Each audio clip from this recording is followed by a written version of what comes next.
Hello and welcome to EFAP Super Chat Catch Up for episode 336, which was all about Gollum. We might just jump into Metroid Prime as well, number 4 of all things, because we're gamers and that's what we do. Big old risks playing games like that. Only the best on this stream. Starting with, that's a lot of Gollum for a Lord of Color. And I guess 2 people made this joke straight away, because the other one says, that's a lot of pixels for a person of Gollum, or is it? I don't know. Or or is it? I don't know. Is an important element. It Okay, you need is. to get the panic at realizing what he just said. Doesn't know what's to come at that point. Sure, when Gollum paints himself black, he becomes invisible, but when I do it, I get arrested for a hate crime. Shake my head. Very good choice of them to make him go completely black with green eyes whenever he steps into a long grass, I think it was, or shade of any kind. Any kind of stealth, I think, right? Yeah. Why can't you enter Sauron's lair? Because there's always one Mordor. Merry Christmas, also hi Rags. Hi indeed. And yes, this was around Christmas time. What a great celebration. Merry Xmas indeed. You are the casting director for Peter Jackson's Lord of the Rings. You have finally gotten the fellowship, but tragedy strikes and they all die in a boating accident. Who are you casting to replace them? That's a difficult question because I have to be reminded of everybody who was around and doing things at that time and then trying to figure out who's like best for those roles. What do you think of a Patrick Stewart Gandalf? I don't know about that, but at the same time, maybe there's no reason I should feel that way. I think he was offered it, but he said he didn't understand it. I thought that was Sean Connery. Well, I think I remember reading that as well, because the Sean Connery one everyone knows, but it was like a Twitter thread of different things Patrick Stewart had turned down over time. Let me see if I can find a confirmation. I thought the rule at the time was if a wizard actor dies, he gets replaced by Michael Gambon. So, Michael Gambon for Dumbledore, fucking Gandalf, even. Yeah. What are the old people? Imagine they did get Christopher Lee to play Gandalf as well. You just did both.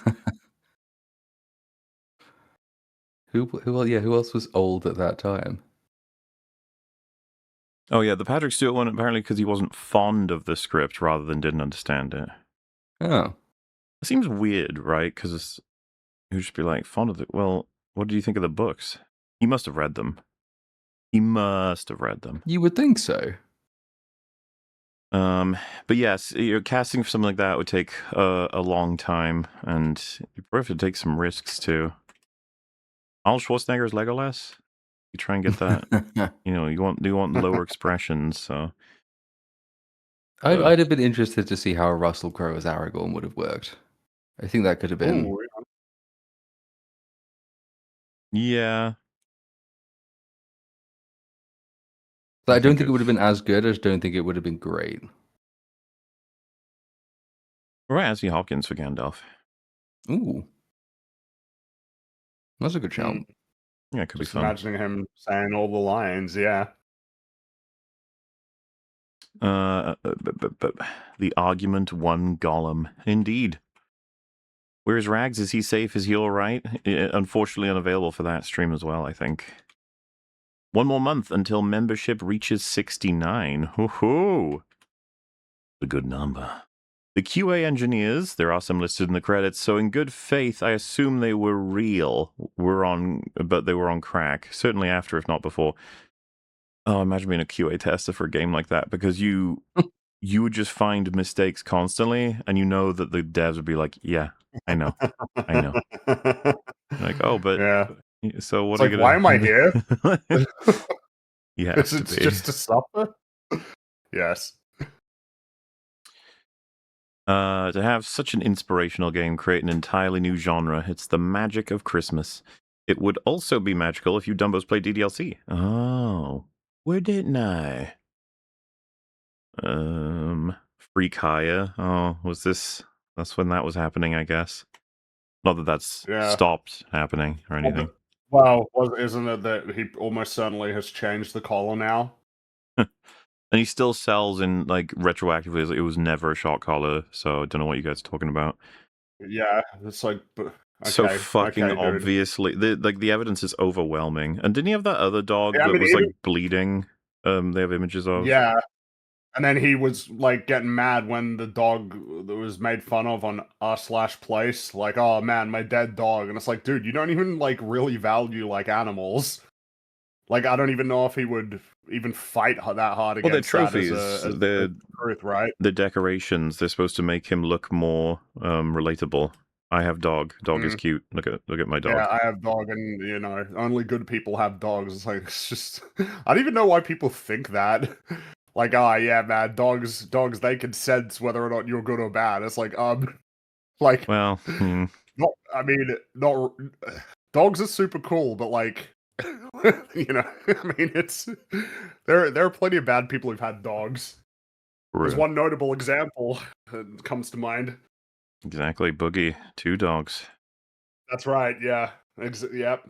But I mean, he's probably the same as well. It's like, oh yeah, yeah. They'll Oh, just he get. uses his I dogs mean, for those sympathy all dogs. the time. I mean, they ain't getting enough. They ain't getting enough exercise. That's for sure. No. Criticism of the day: you need to get rid of Spwat. He's an evil being and deserves to get erased. Oh man, Spwat doesn't even not even around that much. I like Spwat still. Good guy. I am pro Spwat. And Merry Christmas. Probably a bit early at that point, maybe, but maybe not. I can get drunk off 1 beer because of my gastric bypass, but it lasts for less than 30 minutes. So it makes you Okay. drunk, but you sober up real quick. I wonder if that's better. I mean, I assume it can't be because No. it is like the procedure itself is so unnatural. Yeah. Also, it's like so he gets. I'm trying to think because it does it even just balance out? Because if you have to basically drink a beer every half an hour, you get drunk really quickly. It burns off really quickly. The calories don't burn off really quickly though, so you get fat presumably. Well, although you've got the gastric thing, so you can't drink that much. No, it just sounds like an inconvenience all round. Yeah. I think I agree. It's time for video games to focus on gameplay and story rather than graphics that make our CPUs commit Mitsubishi. Examples: GTA 4 or RDR1 graphics. I mean, we're in trouble. Gaming's in a bit of trouble right now. There's a lot to be said Yeah. for stylized graphics as well. Just by they don't date. I see, so somebody made that comment about Wind Waker recently is that you can play Wind Waker today, and Wind Waker isn't going to look like a really old game because Wind Waker never tried to look like a really modern game. It looks like its own thing. There's a lot to be said for trying to create something artistically valuable rather than just some simulacrum of reality.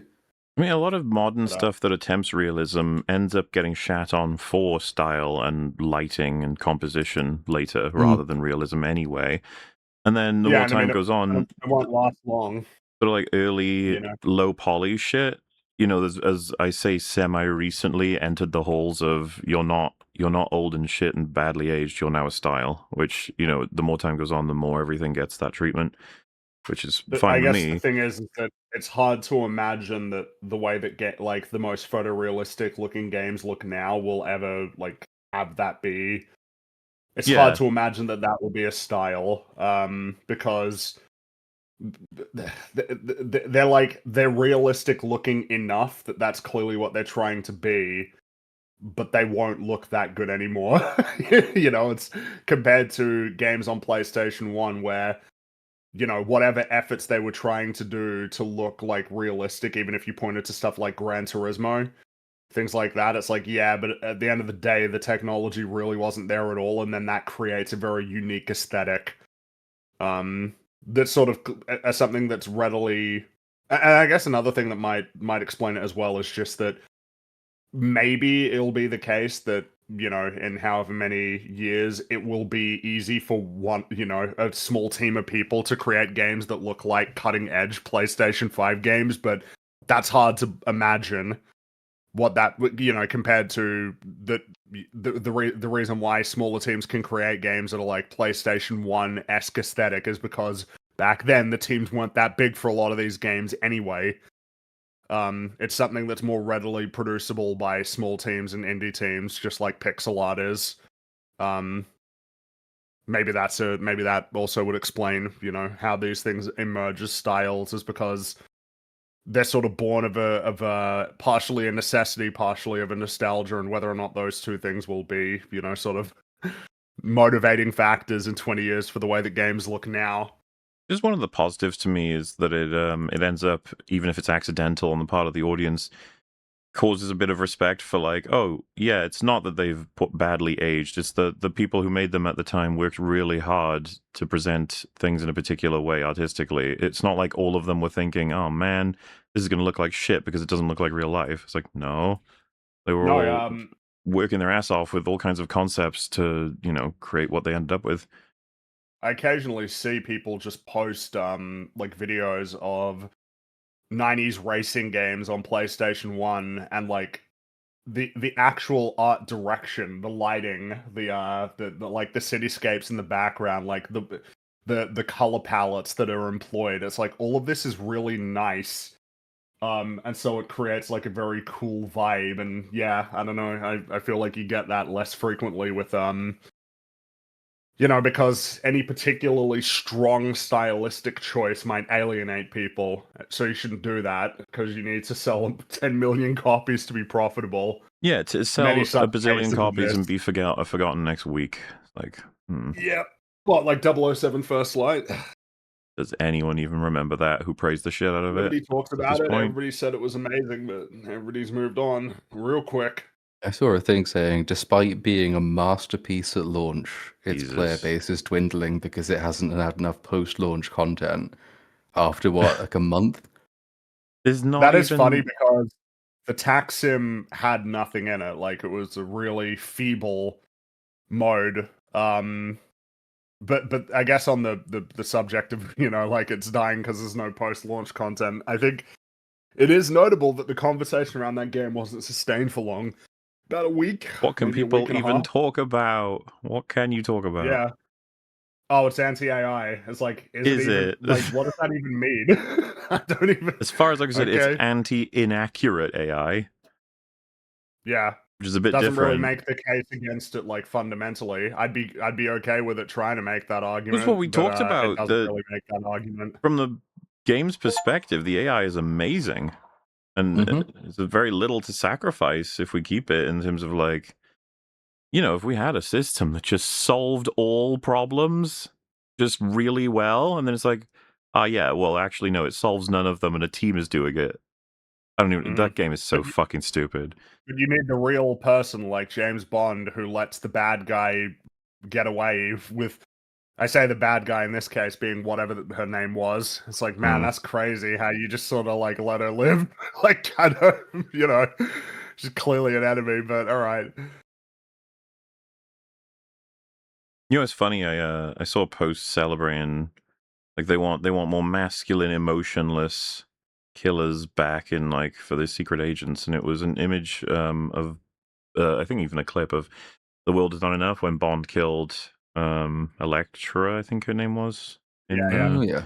And I was like, probably a bad choice for emotionless. Yeah, that specific He's scene, not he's supposed to be emotionless. kind of extremely emotional. He just is good at suppressing it. Yeah, because like he not only kind of really liked her, but also is brought to his limit on having to kill her. It's just funny because I think there's a bit of more nuance to it, but at the same time, it's like, yeah, I mean, we ain't getting that kind of That was pretty Bond. cool, though. Yeah. Yeah. Oh, well. A shilling for Lord of Ring Gollum Meter of Ring. Thank you. Playing Neighbors from Hell, it predicted Boogie. The game with bad neighbors, I suppose. If you, it seems you forgot the clip where Platoon started his second playthrough and Gollum's hair got set on fire. What? Did you do that? Did that happen? I don't remember. I've blotted so much of that game from my memory. It's since been supplanted by Mixtape. That makes sense. The self-preservation thing. What we needed was a final count on the amount of alcohol required to finish Gollum. That would be funny, that everyone reports their alcohol counts so that we all know like how everyone did. I think between me, you, and Random, we'd probably be able to fill a silo. Merry Schlurpmas and a flumpy new year, Massives. 1,000 thanks to you all for the many hours of entertainment that helped me keep somewhat sane during a heavy year. Well, Hope you're doing well still, sir. Glad we could provide some entertainment. You have all passed the test. Now you can diminish and go into the West and remain an EFAPers. We lucky few, we band of EFAPers. After having done Gollum, but they didn't know the mixtape was on the way. Didn't know what it would mean for all of us. I'm being completely serious when I say Resident Evil 6 has better gameplay than The Last of Us 2. Every time I see a gameplay highlight, it reminds me of RE6. Okay. I have not played RE6, and I doubt either of these guys have. Nope. Merrick Grumbo, thanks for another year of laughter and insightful analysis. Great work on the Outlaws video. Wasn't even bored. Hi, Ragus. Well, thank you.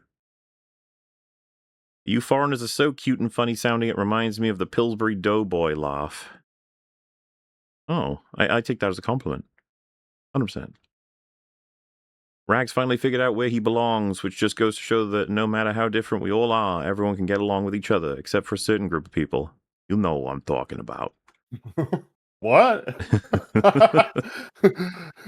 Look, it was a joke. It was a joke. It didn't land as well as I thought, but And then loads of people reading into it and being like, Zach and Michael meant this. That's what the show meant. The show's clearly just like, holy shit, guy. The whole point of the joke is he's saying, you know who I'm talking about, so that you can. Yeah, exactly. It's whatever you're thinking about. It's like a bulletproof joke at that point. Yeah. Which is funny because it felt weird as a final episode. Well, at the time, like a sign off for the season, but that final joke kind of really tied it together. Well, I guess because it was the Glep ep, so you were getting that backstory with Mr. Boss. Yeah, and see, when you watch it, you're like, wow, the first of what will be way more to come information, maybe. Yeah. Yeah. I mean, they got nominated for an Emmy for the first time, and that'll be the last time.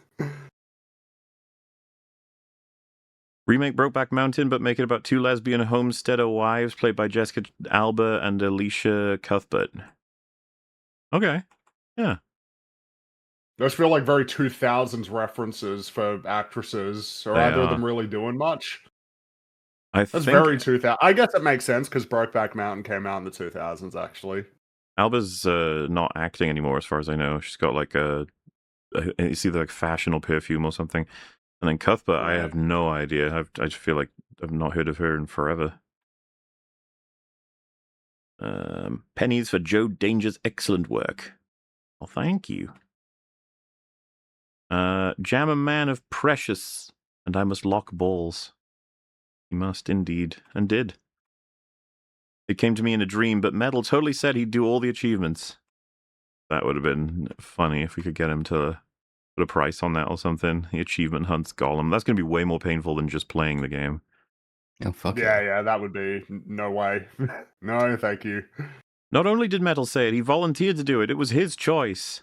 I don't think he's going to agree with that, honestly. Bear McCreary did the soundtrack to Forspoken, and listening to it, it was clearly a paycheck. He does a lot of soundtracks. That's just kind of a thing that has to be kept in mind with him, is that when it's something that he's really into, he can do a really good job, but he will do a lot of stuff that he isn't very into. It is like, totally, it reminds me of like the voice acting industry. There's a lot of like jobs that go to the same people who are like, what do you want for this? It's like, action guy. You're just doing guy who's gonna win the day, and you're like, okay, yeah, I can do that. In the same way, it's like, what do I need for this? Like, epic action fantasy. You're like, yeah, all right. Yeah, sure, buddy. Meanwhile, and again, you can see him talking about each track for like Ragnarok, where he talks specific character journeys and why certain things need to move in certain ways, and how excited he was. To be fair, he's been talking about that with Lao Fei as well. Yeah. But he did talk about it with Sons of Sparta. I'm not shitting on the soundtrack for that, but it just as a project, man, oof. Clearly came and went. Clearly excites him, but to the point. Does a lot of other stuff. Sons of Sparta just feels like something that they didn't care about either. Like as a creation. Yeah. I mean, Yeah, I mean, but everything about it was just sort of awkward. Oh, here's that because we don't have, yeah, God of War remake coming at some point, and then they weren't even ready to do the stuff for Laufey anyway, so they didn't. You know, it's By the almost way, like, every dev now with announcements for these games, one of the first questions I get from loads of fans is like, "Will it be physically released?" And it's like, yeah, they will be until 2028. Yeah, until 2028 because they will not reverse that decision. Of course, Do you know they why won't. it's so awkward though as a question? Because it's like, do you take the route of, rejoice fandom? It's okay. You will get your, which puts you in direct opposition of the decision in general. Like, Except, but even then, it's just like, well, it'll only be like it's not even up to you. no, of course. It's up to Sony.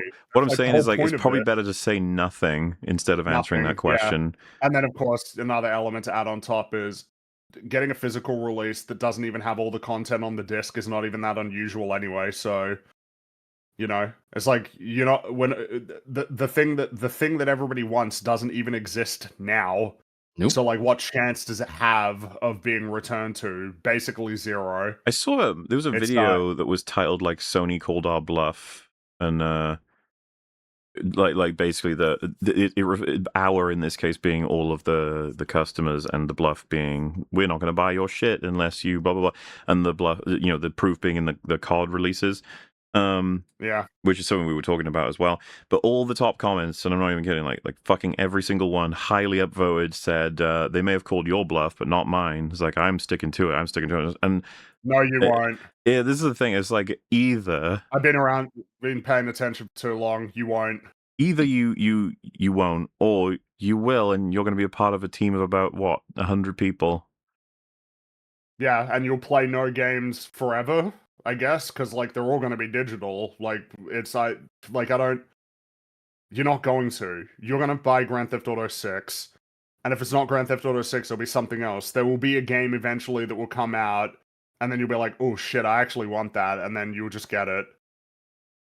Like, if everybody was actually able to maintain like principled positions on these things, we wouldn't have ridiculous pre-order bonuses or insane season passes or games that release incomplete on disc or just games to- that release super buggy. Just to lay a Or little just pressure any- off specifically the video game audience, like that's just humans for you. Every That's industry for everybody, yeah. ages. It's very rare that a boycott is successful. Very, very rare. Well, it's because Most it's really of the rarely time- thought out. He says like maintaining a principal position. A lot of people don't have the principal position to begin with. It's just a meme. They don't really understand the argument. They don't really have any principled objection to the thing. All their friends pretend that they do, so they act as though they do as well. It's very easy to abandon a principle you never really held. Mm-hmm. And you will when there's a It's just game the that right comes game, out and it's yeah. got a really cool trailer. Yeah, and you'll be like, oh shit. And the reality is for most people, it's going to be Grand Theft Auto 6. Like, it's not, we don't even have to wait that long. It'll be Grand Theft Auto 6. Yeah. Because how many people who even say, like, well, no, I'm not going to pre-order. It's like, you're going to feel that way if the game comes out and it's super awesome and all your friends are playing it and everybody's playing it on, like, YouTube and on Twitch and stuff and it looks super cool. Like, nah, you won't. You'll be like, oh, damn, I want to play that. Which, to be I don't fair, know, there are people it's just- listening probably even right now who are very aggressively saying to themselves, like, I'm going to boycott. And it's like, all right, it's just it's not going to end up doing anything, I'm afraid. It won't mean anything. Nope. The vast majority of people who play games don't like pay attention to the games industry. Like they're not paying attention. They're not watching YouTube videos talking about like This is kind of the gaming industry. What I was getting at with like the answering that question. Santa Monica knows well as all these other companies, like this is inevitably happening.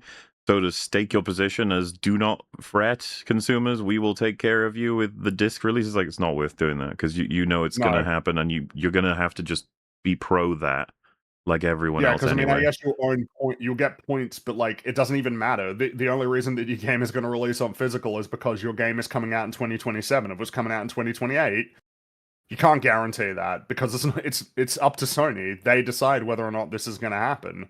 They'll still do physical collector's editions of some type. Like you'll still get steel boxes. You'll still get but they just won't get the disc because the disc already is highly unlikely to contain the game on it in the first place. They don't even do discs in collectors now. The ultimate sort of perfect conclusion to this is that you actually will get a disc, it'll just be an entirely empty thing. Nothing's on it at all. It just looks like a disc. And I reckon quite a lot of people would be satisfied with that. You have a collector's edition with an ornamental disc. There you go.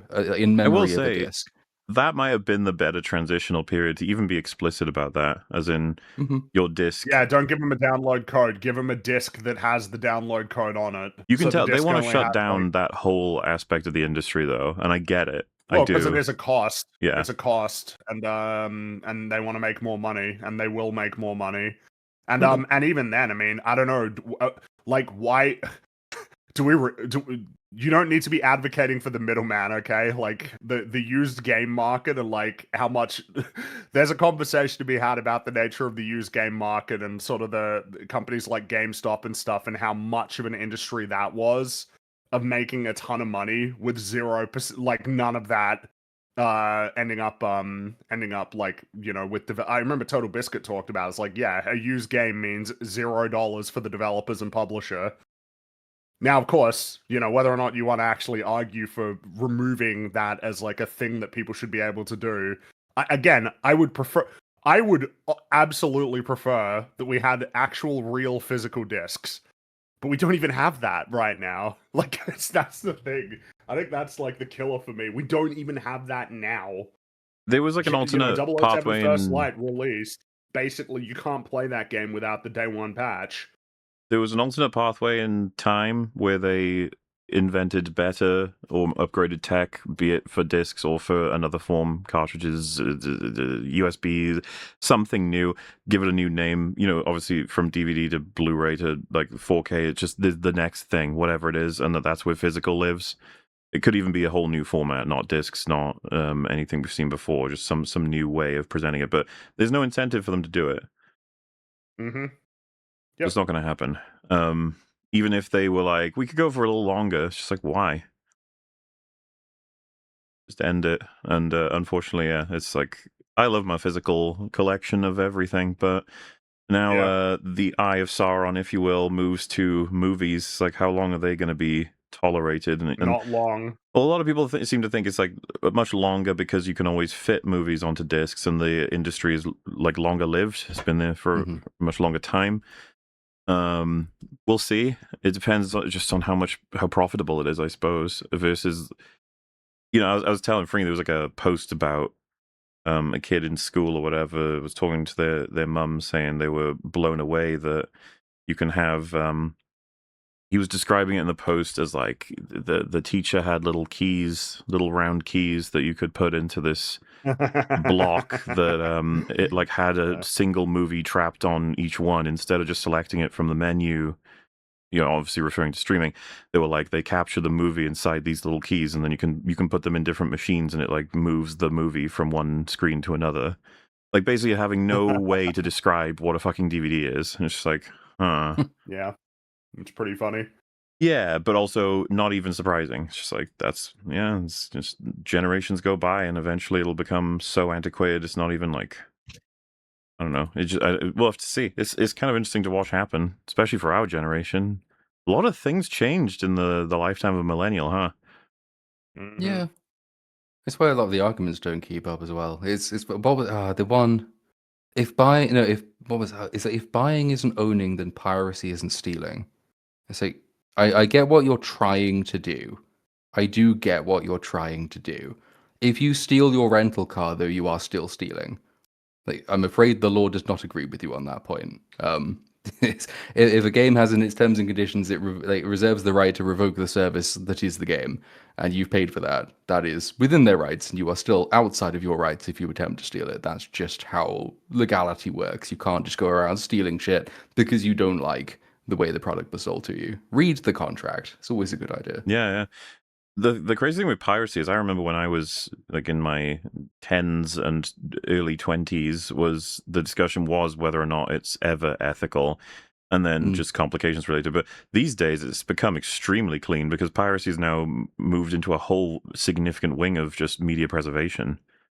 Like without it, you know, it used to be something of an argument. I used to talk about LA Noire all the time. I couldn't get it working on Steam. It's just like all kinds of issues related to launch, but if you pirate it, it just worked immediately. So I was like, okay, well, I think I'm I think I'm morally in the clear.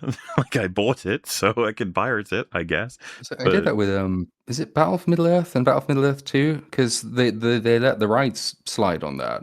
Nobody owns it, so nobody publish it. Well, I don't think nobody can publish it anyway, because nobody can figure out who owns the damn thing. So the only way you can really get it is kind of either I don't know if they still do it on GOG, but otherwise like piracy for that, because it's like it's the only way by which it's accessible.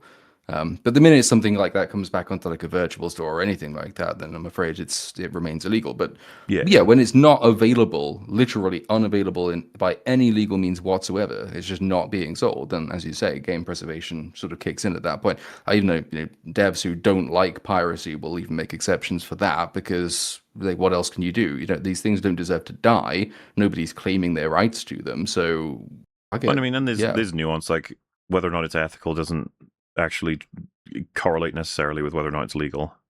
Yeah, of course. Just for your own state of mind, I suppose. I wish Theo was here. He would have unalived himself. Watching Theo do a full playthrough of Gollum would be really funny. But again, I don't even think he streams games, like, ever. We got to get him doing that first. I guess we could tempt him in with a game he likes, and then we do Gollum. Lap him with Gollum.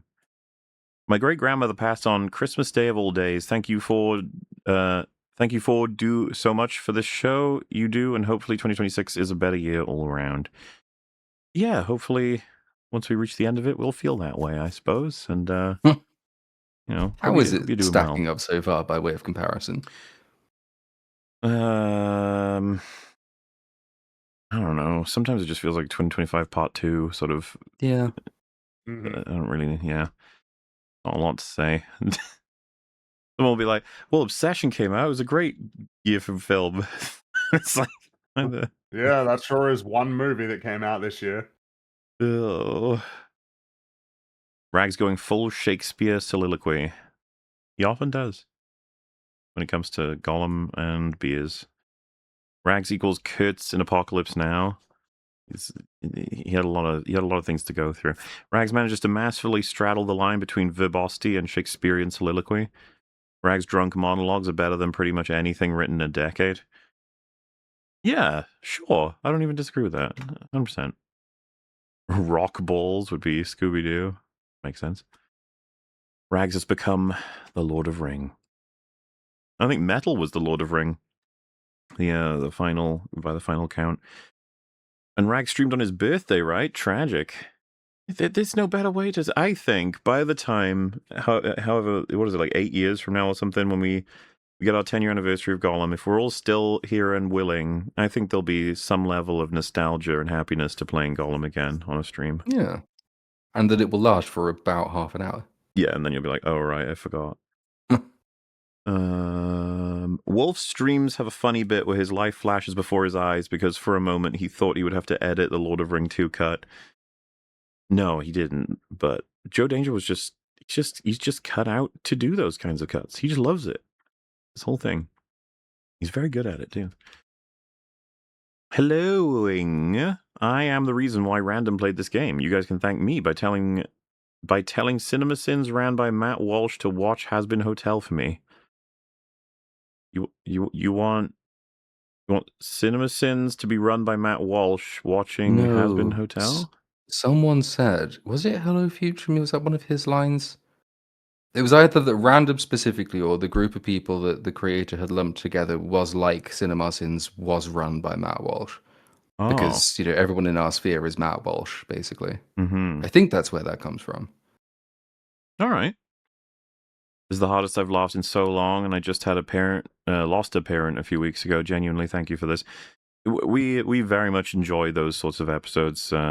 The Gollums, mixtapes. This it's a weird phenomenon, but we've said before, and this applies to stuff like a Madam Web or The Room and everything. But in a perfect world, we absolutely we like those pieces of media existing.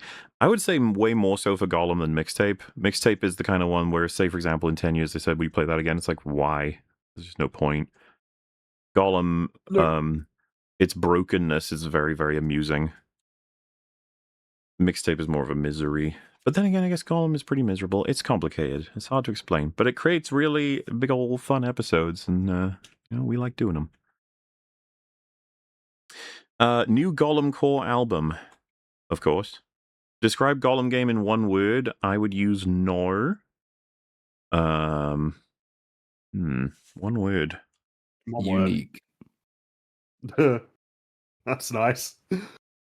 That's kind.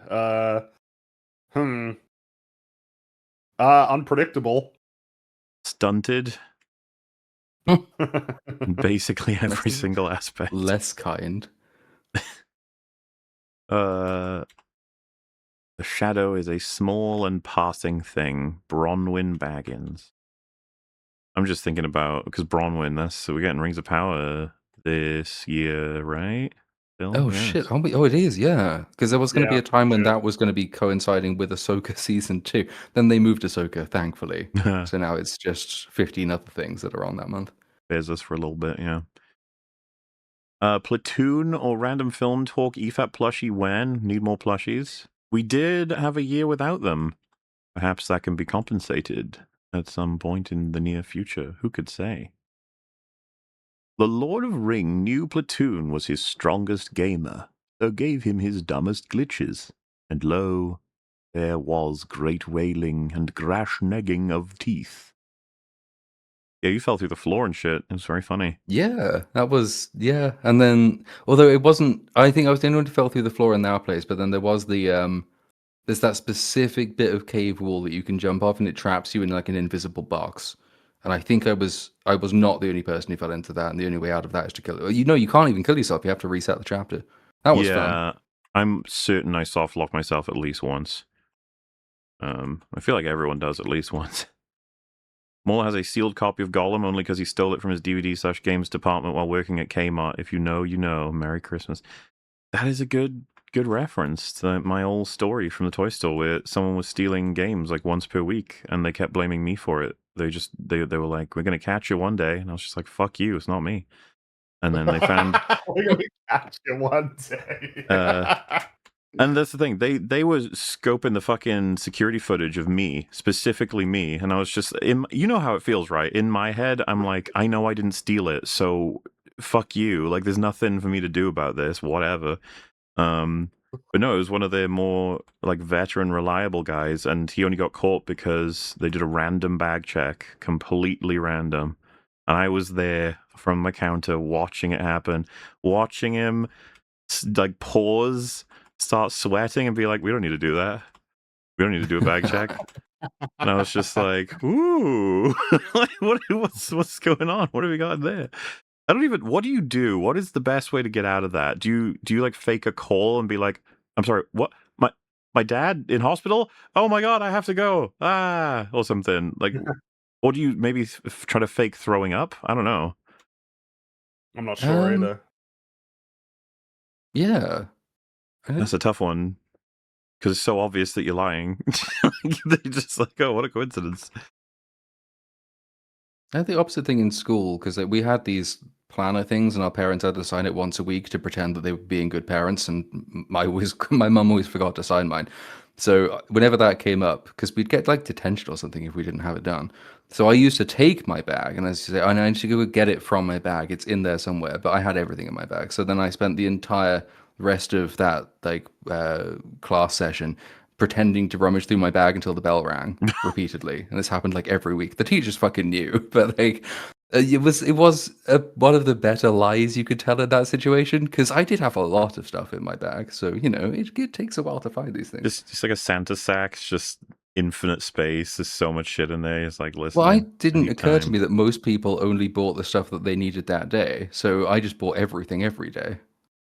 Yeah, I mean, it saves time. So, did you ever have a time where they called you on it and they were like, "Show me that fucking planner"?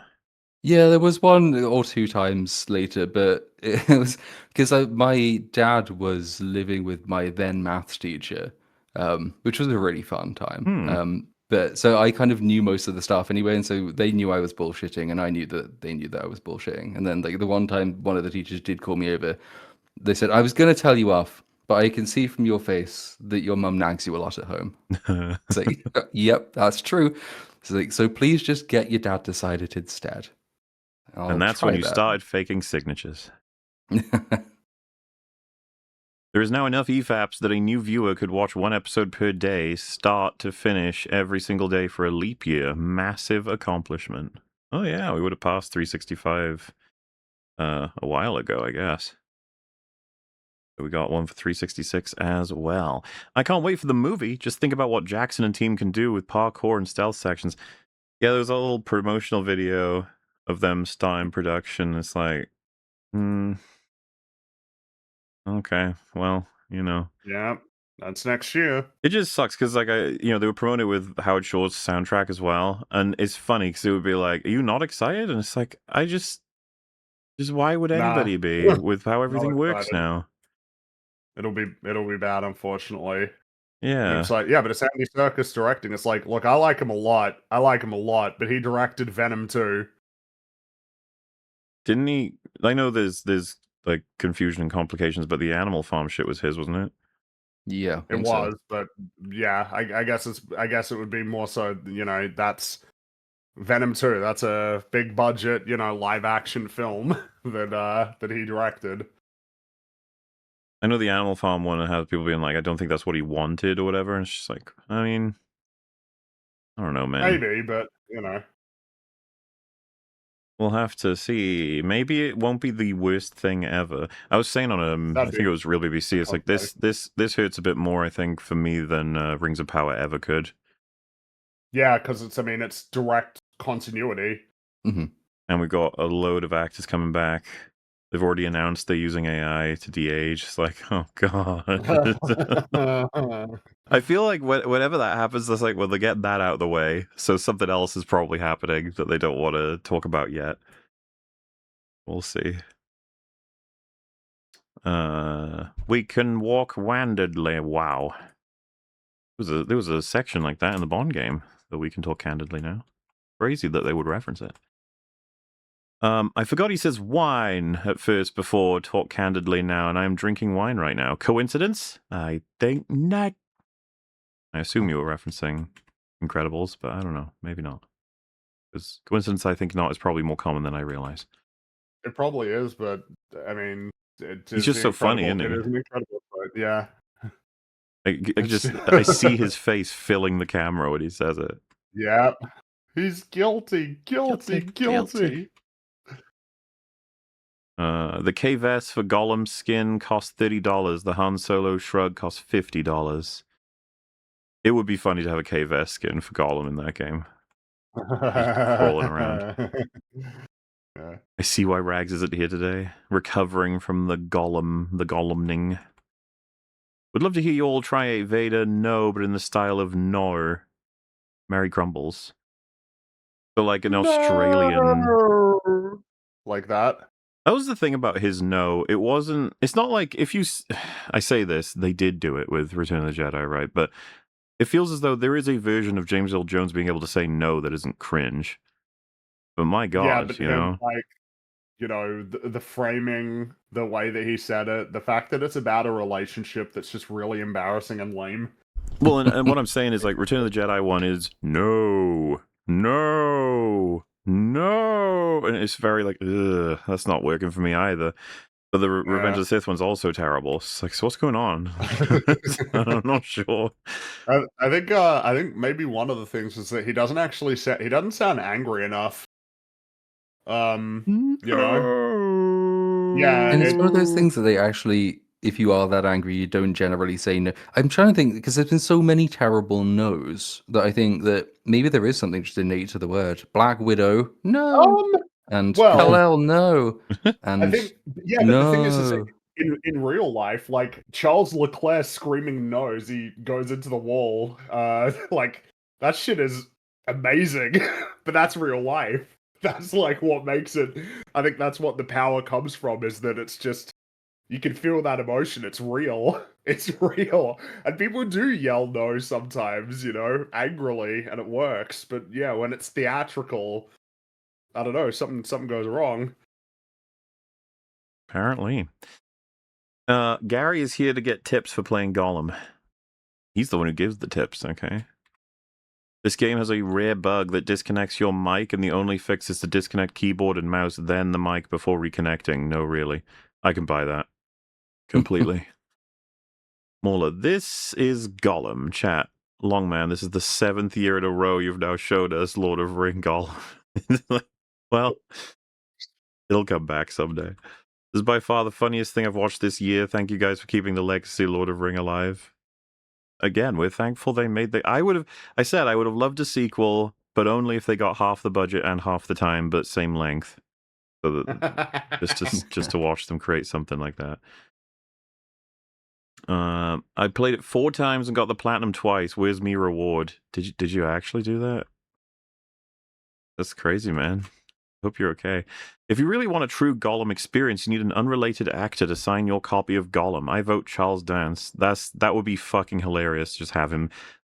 It's like you got to grab something from your house quickly for him to sign. I'm just like, Lord of Ring Gollum, yes. And he asks you, "What is this?" It's like, An amazing why game, this? Charles. Amazing game. You know what? You can have it. you have to post a video of you playing it. I'm still drinking wine, which means I can talk candidly now. A phrase that all of us heard too much. Sorry, when can we talk candidly? I know, right? I hate Now. bourbon, and I'm just above Kentucky. Gin is amazing. James May's gin is top tier. Oh. Yeah. Try Jack Daniel's honey with lemonade or Red Stag with Coke. Good sweeter side whiskeys. Fair enough. Oh, I think I can tell where in the story we're at, considering lock bows, lock bows, lock bows. One bowl to ruin them all, one lock to lock them. One bowl to find them all, and in the darkness, lock bows. And there's loads of like emojis of basketballs and rugby balls and stuff, so I'm pretty happy about that. I'm in so much lock. I'm in so much balls. I'm with metal. Started drinking at 10 a.m. Yeah, when you're dealing with this, that's the way to go. So how much can we expect has been adapted from Lord of Ring Gollum into the Gollum movie? Probably not anything, right? Well, that's a shame, isn't it? I think that they're going to have Isn't to... because isn't the film was set like later than the game, right? Well, what about Am I mistaken? flashbacks? I guess it's possible. Will they have Wizard off, do you think? Yeah, I mean, Gandalf is going to be in the movie. He might say something off screen. And so they would need to put that in the subtitles. Okay.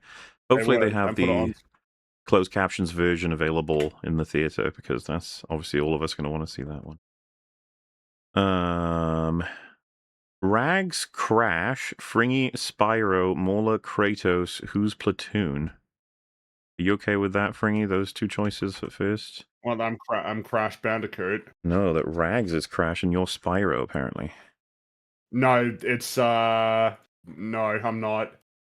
Like, I like Spyro, but Crash is my jam. Like, that's my game. And he's a Bandicoot. He's Australian. Yeah, but I think they're connecting, you know, the thing is they made me Kratos, so there is no connection really. Like you know, you can choose colors, because, you know. Well, but if Rags is a dog, I guess he's closer to a Bandicoot than a Plague Doctor. No, because it's a marsupial. Yeah. A marsupial would be as far removed from a human as a dog. I mean, if we look at that big old Animal Kingdom tree, there's got to be one that's closer. I mean, yeah, I guess that's possible, but like, just because it's like a fluffy fellow that walks on all 4s, you know, like, sure, but it is a marsupial, which is not, like, they are not the same as mammals. They are, like, their own separate group. I think, right? Or am I... No, wait. No. Oh, no, because they're an infraclass of mammals. Okay. I don't know what an infraclass is. But I mean, who would be close to a dragon then? Well, this is where, I mean, I threw all this out when they made me Kratos anyway. I guess I don't really know what my connection is other than I like God of War. So, you know, we're trying to figure all this out so that we can figure out who Platoon is going to be. Yeah, I don't know what the rule is. Can he be Gollum? I figured if anything, if there is the question, what video game characters would we just be at that point? I don't know. This has become Well, I'd too like to difficult to think answer. because I don't, unless you're calling me like retarded, because Crash is like pretty stupid. I don't know if that's what you're Well, getting you at. made yourself crash twice. They're saying Rags is crash. Well, I'm just saying under this set of rules, But Crash he's a wacky guy. His brain don't work so well. Well, they made you Spyro, and he's pretty smart, right? Yeah. I guess he's competent enough. There you Don't you go. get Going on the sense that you just don't like Spyro? It's just No, socially I that do kind like of competence. Oh, he's competent enough. I definitely like Spyro. It's just that if Crash and Spyro get paired together, like Crash like wins definitively for me. It's not even. It's kind of not like it's just Crash is the one. That's the one that I like more. It's the one I have more memories with. The more Look. important game to me.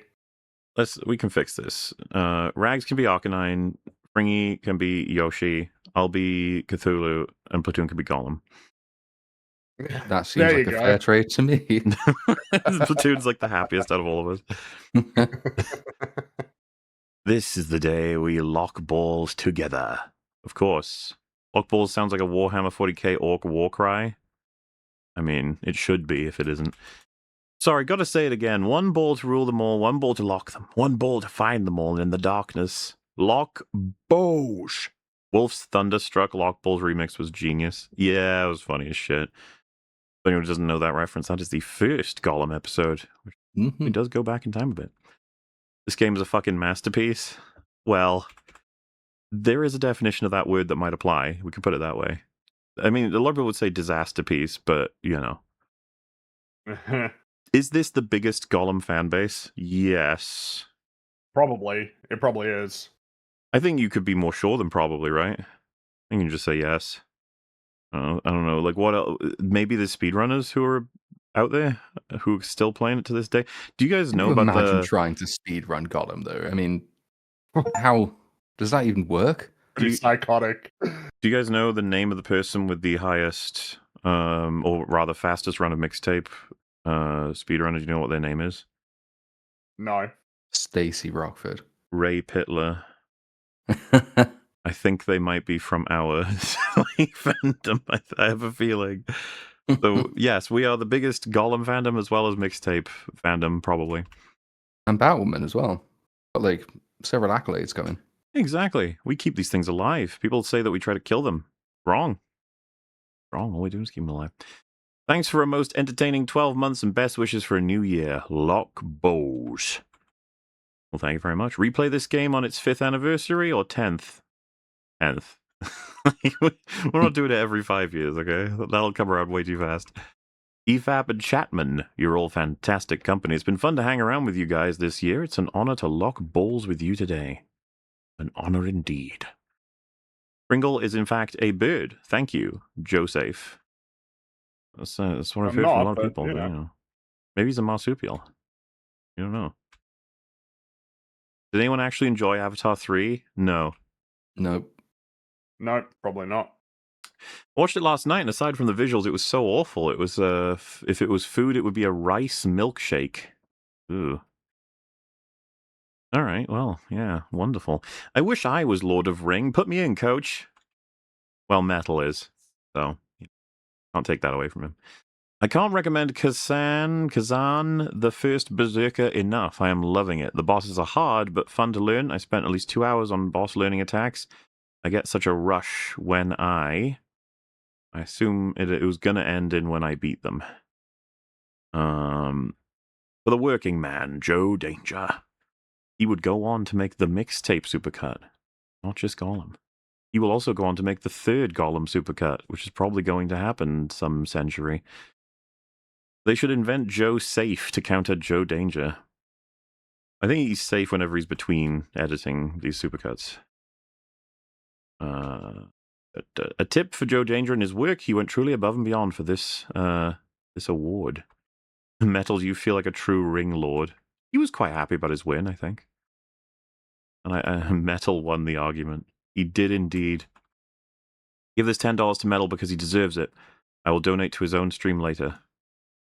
All right, yeah, that's how to. If you guys want to get money to these individual people, you just got to go on their streams and send it to them.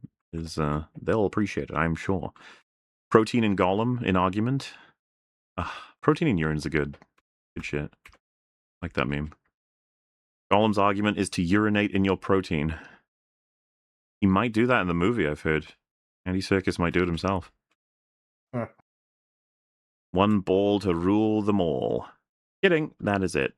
Don't be sad that it happened, be happy that it's over. Oh, well, some people want it back, But then brought the long ones back for the actual Avatar sets. Then they redid Jack Skellington with them. Probably should have done this piece last episode. That felt like it was maybe a message attached to another one, but sure. Okay, one last time. One ball to rule them all. One to lock them. One ball to find them all. Did the darkness lock balls? They have a lock with a basketball. This is the end of the journey of Gollum. Legitimately, this is the best time I had since the passing of my mother. I genuinely cannot understate how much I needed this. Thank you, everyone. Please stay safe for New Year's. Yeah, I think everybody probably did, and it's hope you're doing all right. And that is kind of like a big old goal of this show to a major extent. We try to have a lot of fun, a bit of escapism. It's unfortunate that the very thing we use for escapist stuff ends up somewhat annoying every once in a while. But sometimes you get a masterpiece, as we said, like Gollum comes along and makes for some big old fun. Maybe once more for real. One ball to rule them all. One to lock them. One ball to find them all, and in the darkness lock balls. He sent that like 4 times. Maybe even more. That's commitment. It is indeed. Let's see here.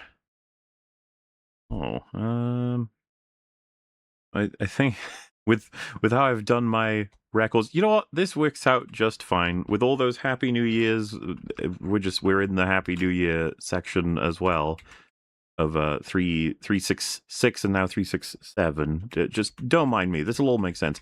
It starts with late and homosexual, so I'm assuming you guys, it's easy to follow.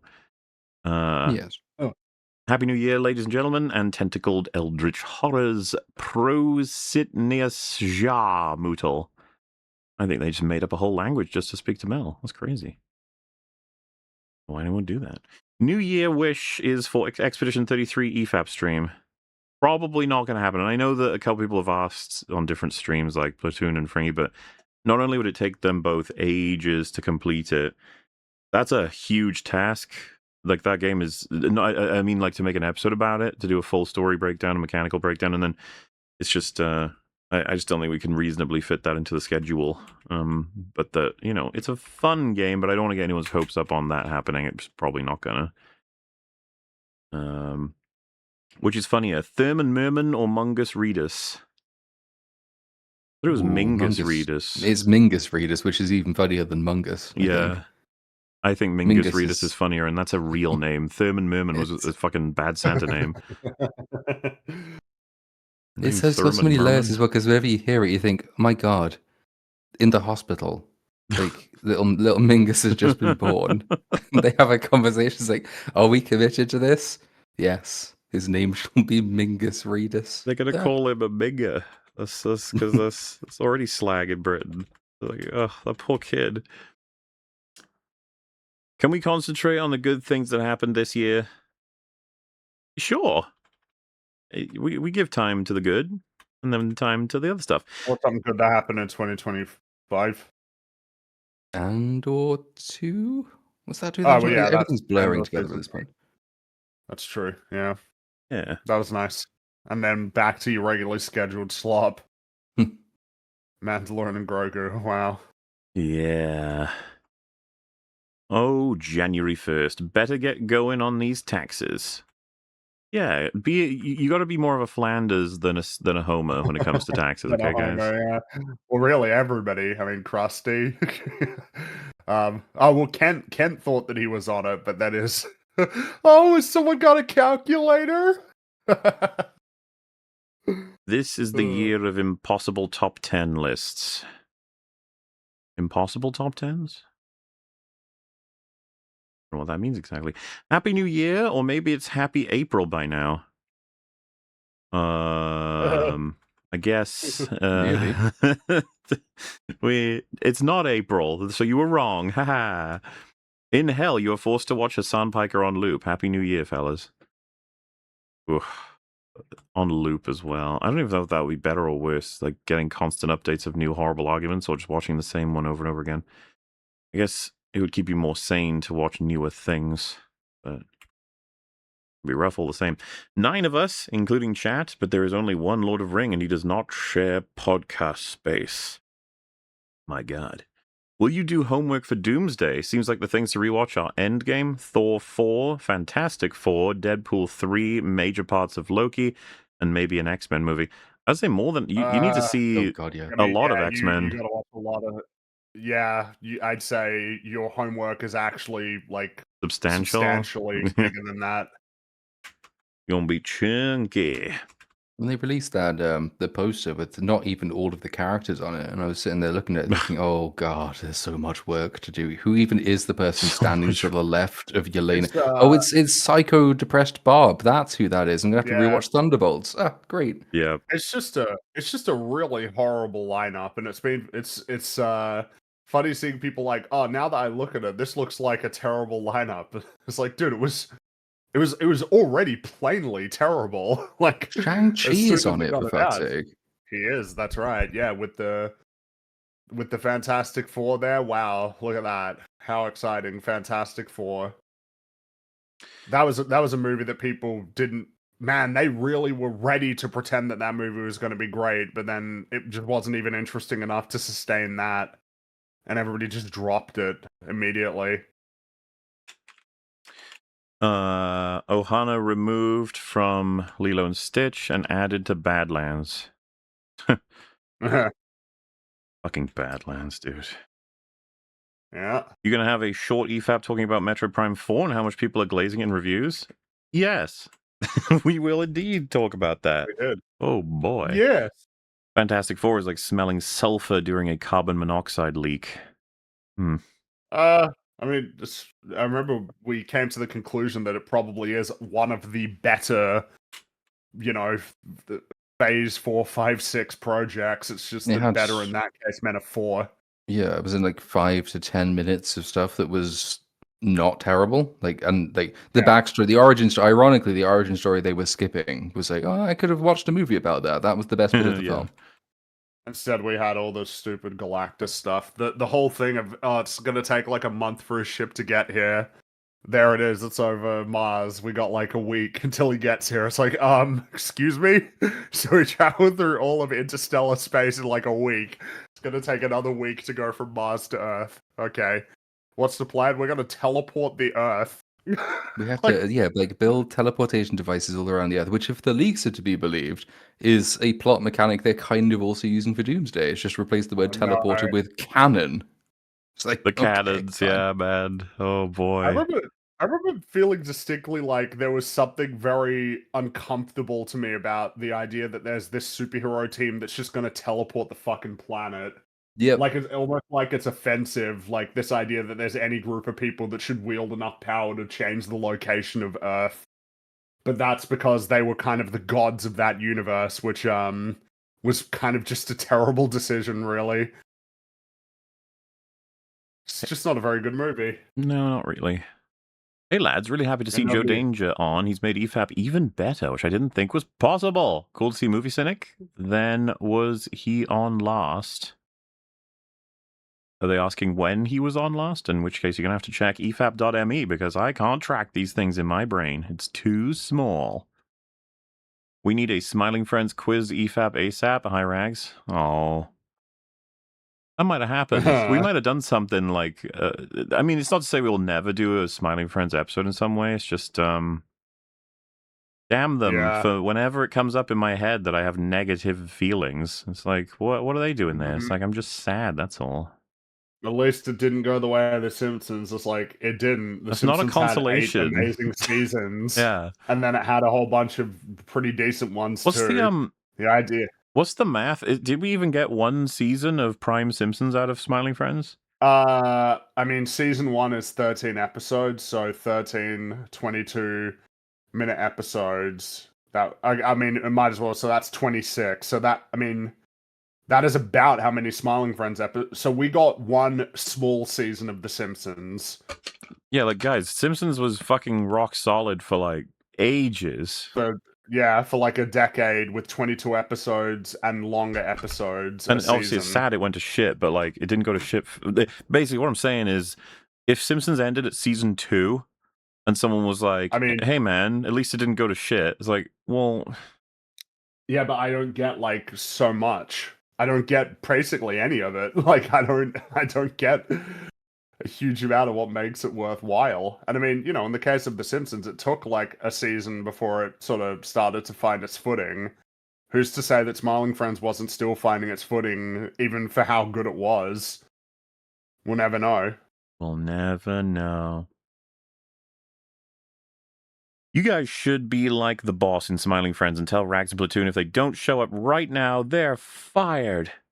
Well, that would be aggressive, all right? We're not as aggressive as him. He has issues. Some of them are very funny. Where is Duma? What was the game called that he was playing? Oh, Dance Dance Revolution or something, right? No, that was the other episode. That was when because that was when he called Charlie, because Charlie was playing like the strategy game. You remember where he boots it up in the main menu and the guy pulls out the sword? He's still paying off that painting I bought. I will happily rewatch Smiling Friends, but the problem is I'll get it done in one night and then be like, Yeah. Where is Doomer? Is he safe? Is he all right? Without him, the new year is ruined. Oh well, not all is lost. You Dumbos could redeem it by playing DDLC. I see. Thank you for the year. No problem. Thoughts on Smiling Friends Season 3? Oh, it was great. That's a question. What's the best Smiling Friends season? Man. Season 3 was really quality.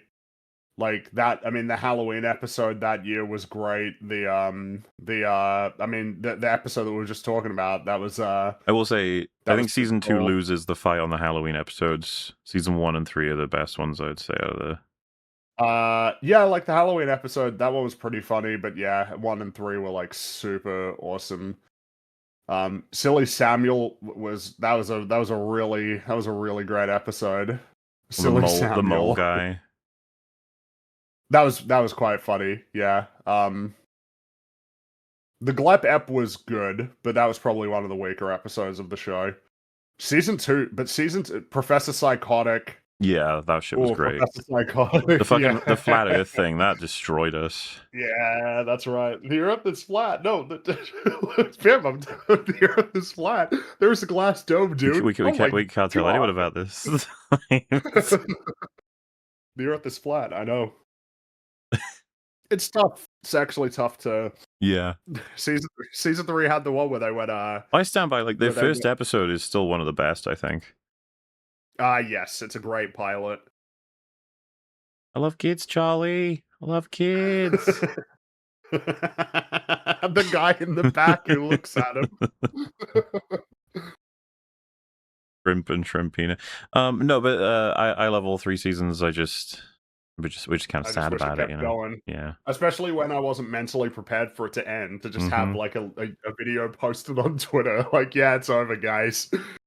Like, oh. And how could you not expect people to speculate on that? Like, that felt really sudden, and there's no actual ending in the show. It doesn't end. Yeah, it is. Because even with what they said, it's like, wouldn't you still want to do like just one last season, just to actually like sort of get it finished in one last in a episode way. At the very least. Well, yeah, rather than we're just going to release the 2 that we were working on that would have been for season 4. It's like, which is very obviously what happened. It's not an ending. Maybe we'll find out someday. Who knows? I want to put Kaya's collar on her son and make him play Gollum. Every death is a shock. Also, no one really mentions how Pokimane is just as bad. Pokimane gets shat on by a lot of people. she regularly. but she doesn't talk about politics as much, right? Like that's not really I don't think her shtick a works for thing. most like people outside of her actual fan base. A lot of people find her annoying. I've seen Well, a yeah, lot and of also criticism we for all it. know what's up. Like we know what you're doing. Yeah. But I mean, this could be applied to a lot of people. We know what your game plan is here. Okay. EFAP memes of the year to you guys? I mean, we'd probably have to like look through. I mean, Gollum must Actually have. compiled them. Yeah.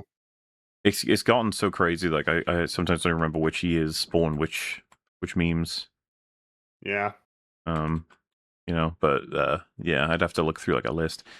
Actually, this year was good for films. We got a lot of good films like Warfare, One Battle After Another, No Other Choice, Caught Stealing, Superbad, Frankenstein, Sinners, The Long Walk, Begonia, Chainsaw Man, Black Bag, etc. A few bad apples shouldn't taint the bunch. One of these is an obvious sneak, but if you don't like the others, then you guys may be impossible to please. I mean, there were a few of those movies that were in that list that I don't think were good. Unfortunately, I did watch a lot of movies last year. A lot of Yep. movies last year. I watch a lot of movies every year. Yep. Watch a lot of stuff. There's plenty of stuff that we watch that we just don't talk about. Every time I see a But in post like terms of this, I picture a golem-like creature in a pit, and they're thrown a grape, and they're like, "What a great day this is!" It's like, yeah, I'm not really sure what's to be said for like this idea that like you can't talk about the health. Like if you're going to talk about the health of the film industry, that you can just like kind of ignore the biggest and most popular media of any given year, like, and just sort of ignore that, or like broader trends that are occurring. That you could ignore that because there was like 10 movies that you saw that year that you liked is just silly. It's yeah, really like silly. the whole like, oh, these you don't even know how many good films are coming out sort of spiel always ignores that if you look at the earlier more amazing decades, the top 10 in the box office were borderline There were a lot of almost good all movies. gold, which is Yeah. insane by comparison. Not even Everyone's just a lot standards of have good movies, dropped. a lot of excellent movies. Yeah, and I want to go back to that, and it's not a fucking crazy ask because like we were in a real good position. We got a lot of shit to do, like rooting out all of the Also, systems currently at the in end of the place. I think that when day, we did the best and the worst movies, it's not that we couldn't find some decent movies. It's how hard you have to work to find even 10 good movies in a year these days, as opposed Yeah. to I can turn up at the cinema and reliably see something which is at least good. That used to be the thing. Whereas now I had to go to fucking China to fill out my top 10 list. It's not on. no, it's not. And and of course, when you're talking about regular people who aren't as obsessed with movies, that's a terrible ratio for just regular people that they go to the cinema. It's like, man, you got like kind of a 3 in 4 chance that you're not gonna like this movie that you had to pay to watch. Like that is a bad ratio to I was have. saying to There's also Gary, a fun little game in the post as well. It's a list that contains Superman, One Battle After Another, and Sinners. Which one did I put in as a joke, and which one do I sincerely like? No, I know it's hard to tell with because I did not like any of those films. yeah, That's what I mean. I go and watch some of these Oscar bait movies, and then it's like, oh, I don't even like that one. Like, So I was saying to Gary, there was a time where I would come downstairs and my dad's reading the newspaper, but he was done with it. I go straight to the what's showing. Usually see one movie per week, and the names would be enough for me to be like, let's take a gamble. This could be really fun, and oftentimes it would be. It's like we're nowhere near a position like that anymore. We are stuck all the way no, at back this in. point, You have to pay us to convince us that it's worthwhile, Hollywood, because I don't believe you. I mean, we're at a point where like with something like Marvel, which you can't pretend that that's not like a huge part of the film industry. It is. That is reliably terrible, reliably bad. Same goes for Star Wars. Same goes for DC. Same goes for pretty much any franchise. I mean, any Disney live action film Lord of the is Rings, bound to don't be worry. shit at this point. The fucking Yeah, no, that'll be symbol of fine. cinematic greatness. We're about to get a undercooked fucking gross leftover after 5 Yeah. seasons of a disgusting mutated terrible- slob. Like, yay. Mm-hmm. Yep, and the slop infection getting into games as well. Even there, you're Yeah. not safe. It's like, yeah. And at the end of the day, you just have to account for the fact that people are not feeling very positive about, like, these industries. You can, like, list the handful of films that you personally liked, but, like, you have to deal with that reality, which is that is not how people feel. You know, it's like, I mean, that's like way more important is how people feel about it, and they don't feel negatively without cause. There's a good reason why people feel so pessimistic about the state of the film industry. Opening to 28 weeks was great. The rest bad. I didn't really like any of that movie. I didn't really like any of it ultimately. There was potential. I liked the Yeah. dad and the son stuff for a little bit there. I was kind of interested, and then just I don't know, man. Just sucks, I guess. Talk about Warfare, my favorite movie of the year. We did. We talked about all these movies on our top Sure movies did. list. I think Angry Joe gave Alien Earth an 8 out of 10. You guys should totally cover him sometime in his horrific movie takes. Why though? Like he doesn't. There's no point. He doesn't. Yeah, he doesn't have anything to offer on. Even if he praises something that we like, what he's going to have to say about it's not going to be very interesting. He's just pretty bad when it comes to movie takes. I'll say I was already uninterested in his perspective, but knowing he fucking caved to his audience and changed his perspective on Superman for it was really lame. Like, Sure it's lame was. for anybody to do about anything. It's just that's the one we know about, where he was like came out with a lot of criticisms for it that was like, actually on second watch through I really like it now, guys. And then the fucking like go support Supergirl shit. Holy moly. Yeah, and then he said, and then he watches the movie. He's like, "Oh, actually, it's not very good." It's like, yeah, man. Go. Wow, surprising nobody sensible.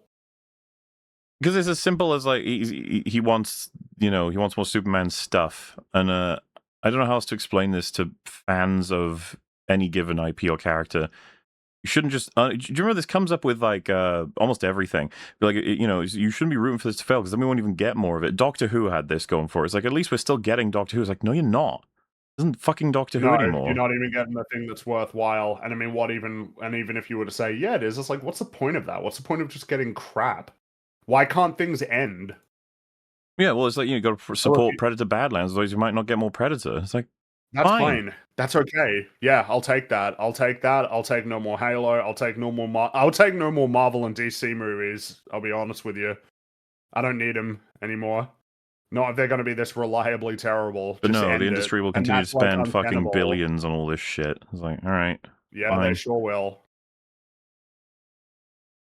Andor, I miss good Star Wars. Also, watch Black Sails. I do need to do that. A lot of people say it's real good. It's all right. I've seen all of it. It's but you do have to sort of get past the. It has a bit of a Game of Thrones season one thing in its season one where it thinks, oh no, there's got to be some lengthy talking, and people find that boring, so put tits on the screen in Ooh. every exposition scene. There's lots of sexposition in season one, then it finds its feet in season two. Well, now you're selling me on the show, so you know it's all good. Can 2026 be the year you guys actually give Black Sails a chance? It might just be my favorite show, and it's only 4 seasons. You're not the only. There's so many things I've gotta give a chance. All right, the list is enormous. There is no. I've been told I'm like crazy for not having watched Venture Brothers yet, and I'm like, why? I gotta do Sopranos. I gotta do The Wire. I gotta do what was the? There's always a third one in my head. What's the other one? I've done. Hmm. Well, I gotta finish Mad Men. I've only seen the 2 seasons of that, I think. So, there's just so much stuff. I've also seen so much stuff. It's crazy how that works. Then also new stuff comes out, like Mobland, or The Gentleman, or Andor, or Night of the Seven Kingdoms, Did you see they're carrying on World Tour now, but with a new cast? Grand Tour, sorry. They did this with Top Gear and... Oh, yeah, didn't Jeremy Clarkson do a thing announcing the new hosts or something? It's the autistic train spotting guy and 2 people I've never heard of. What are you doing? It's not going to work. Nope. It's just not going to work. Why?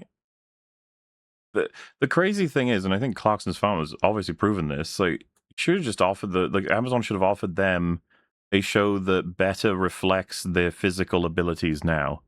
Because that's partly what, it was COVID as well, which is a fucking disaster now in retrospect that shut down Grand Tour. But it's also, they did their specials during and It's after. COVID in retrospect was a disaster because it shut down the Grand Tour. It's a funny Yes, sentence. that is the most harm it did in the world, is getting Grand Tour shut down. But the fact that they sort of had their ending, if you will, and part of it obviously is because they are getting old. But it's like, whatever, make a show where they don't have to do much moving around, and everybody would watch the shit out of it, and they'd make loads of money. It was after the weakest parts of the Grand Tour anyway. It was when they went on those overly scripted set piece things, like jumping out of helicopters and shit. So that's not actually what made Top Gear fun either. That's the stuff they can't do anymore. If you actually did focus it a bit more on the driving aspect of it, then actually they'd probably be able to carry on a little bit longer than they did. But maybe they were all just bored of doing it. Who can say? Well, I just I think don't think so, right? They still do car stuff on like YouTube. I see pop up, like Hammond and May doing stuff with bikes Clarkson's as well. fully taken with the farming shit now. May is doing all kinds of wacky, fun stuff, and then Hammond, I think he's still got his own TV shows. But everyone's just waiting for when they might team back up again, in whatever way that might be. Happy New Year. Love y'all. Well, Happy New Year. Best film I saw this year was Novocaine. It's Pants.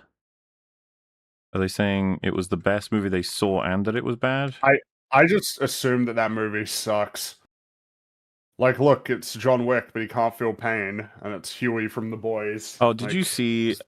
They apparently offered Keanu Reeves a script for Constantine 2. I don't know if either of you've seen Constantine, but I have not. Apparently he said he was really disappointed because it's just a John Wick script, basically. Yeah. Well, that's like, unfortunate. sorry, dude, but there's no surprise that that's the case. It's just John Wick funny. with demons this instead. Happened to him twice, before it was Neo. Now it's John Wick. God, that I sucks. suppose it's what cool happened. to have played two defining characters, but not to the point that they totally define your career for the next decade.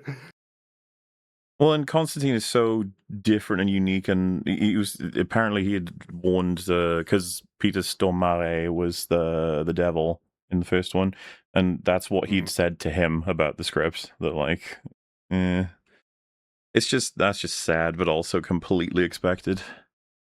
Yep. Speaking of theme parks, congrats to Epic Universe. All right. Best movies for me, Warfare and F1. Worst movies, 28 Years Later and Superman. Biggest surprises, Caught Stealing, Nuremberg, and Dust Bunny. Nuremberg was terrible, man. I might... Sorry. They said biggest surprises. That could go either way. Oh, that could be negative? Yeah, okay. I think Nuremberg might have been a big surprise if not for finding out who wrote it, and I was like, oh. And then it made perfect sense. Yeah. Yeah. That movie was so bad. I kind of do hate that movie. It deserves more hate for sure. Like to have this film that's about that subject matter and then oriented around this very weird specific framing, this wacky, stupid character who says weird things. Like it's just very much, I want to make an Oscar movie. Someone who wrote the Amazing Spider-Man movies, I'm going to give it a go and make it a real movie, and that's what they came up with. Good job, guys. More good films to prove you wrong. Weapons, Smashing Machine, Companion, Marty Supreme, Rental Family, Roofman, Good Boy, etc. Yeah, you're running out now, huh? You've got barely any movies left to reference. This is what I mean about that grape analogy. I'm just like, you understand how many movies are made per year and how things used to be a lot more. You'd think with that kind of budget level, like 100 million plus, that you'd have a system in place that means you're guaranteed an okay film, at least. Yeah. And also, in terms of listing your movies that you liked, a few of the ones that you're listing were just okay. They were just fine. They weren't amazing or mind-blowing at all.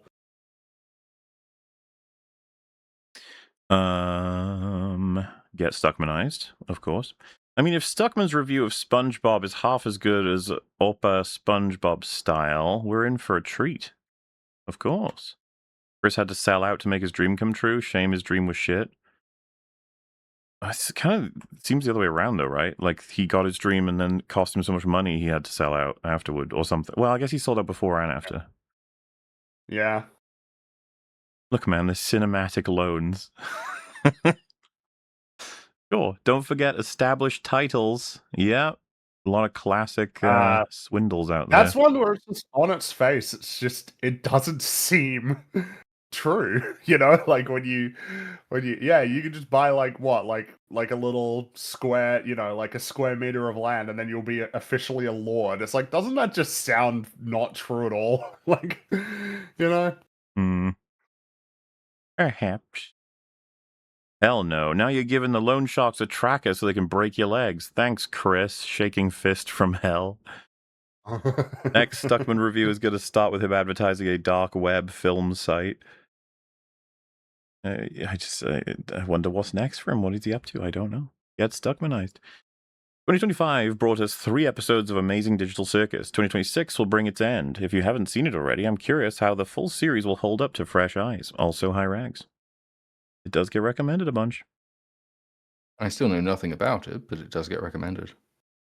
A loan app? Thank God, I spent all my savings on the slot machine app.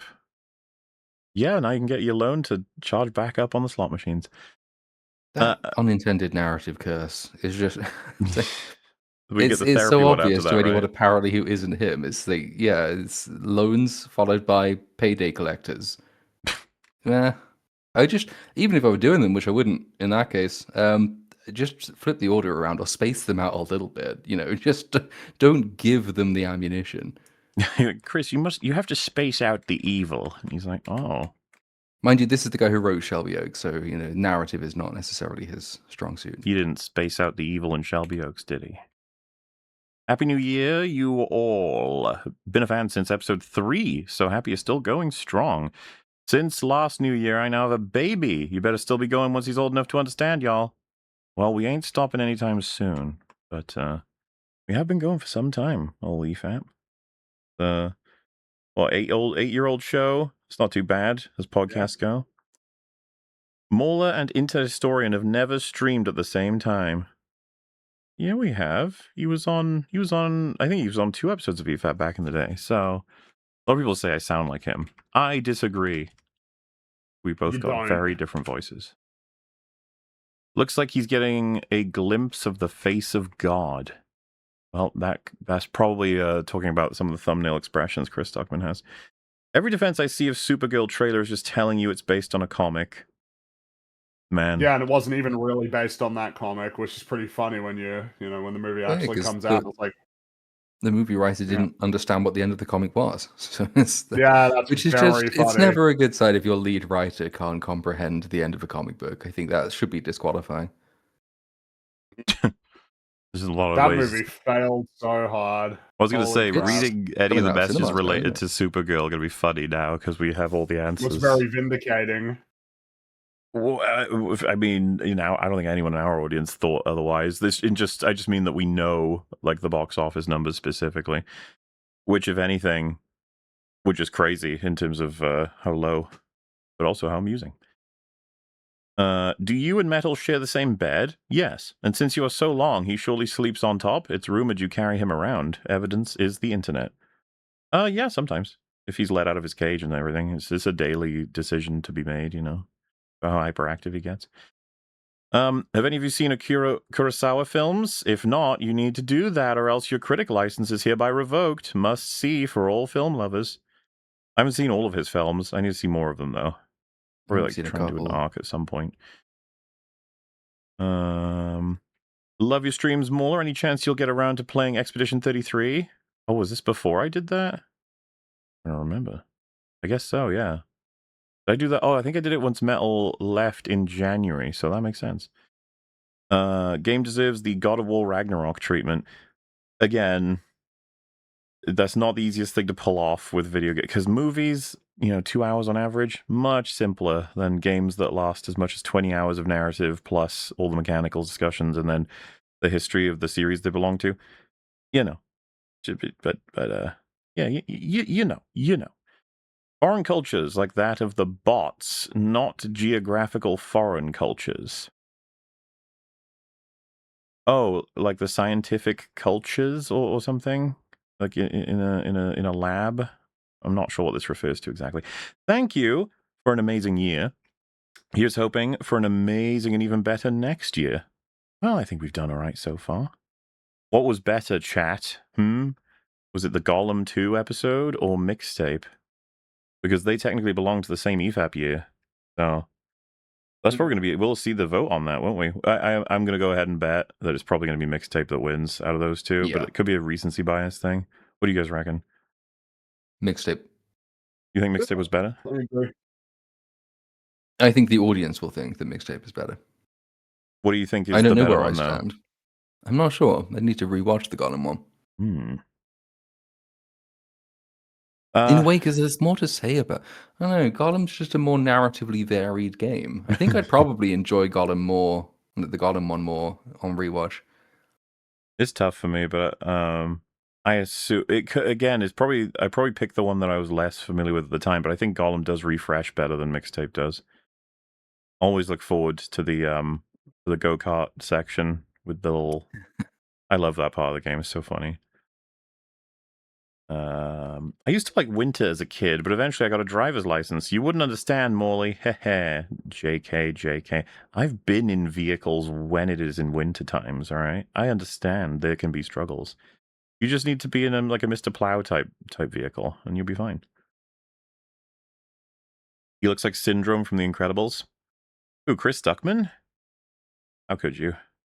So mean. He cries almost as much as we all did when you guys locked balls in the Lord of Rings supercut, except locked balls actually deserves this hype. Well, yeah, that's fair. Eric when Ray backflips. Oh my god, epic. Oh, this is when we were... Did we show Nick, Eric Bucks? That's right, I think, on New Year's. He's I discovered that he's really useful as a copyright filter.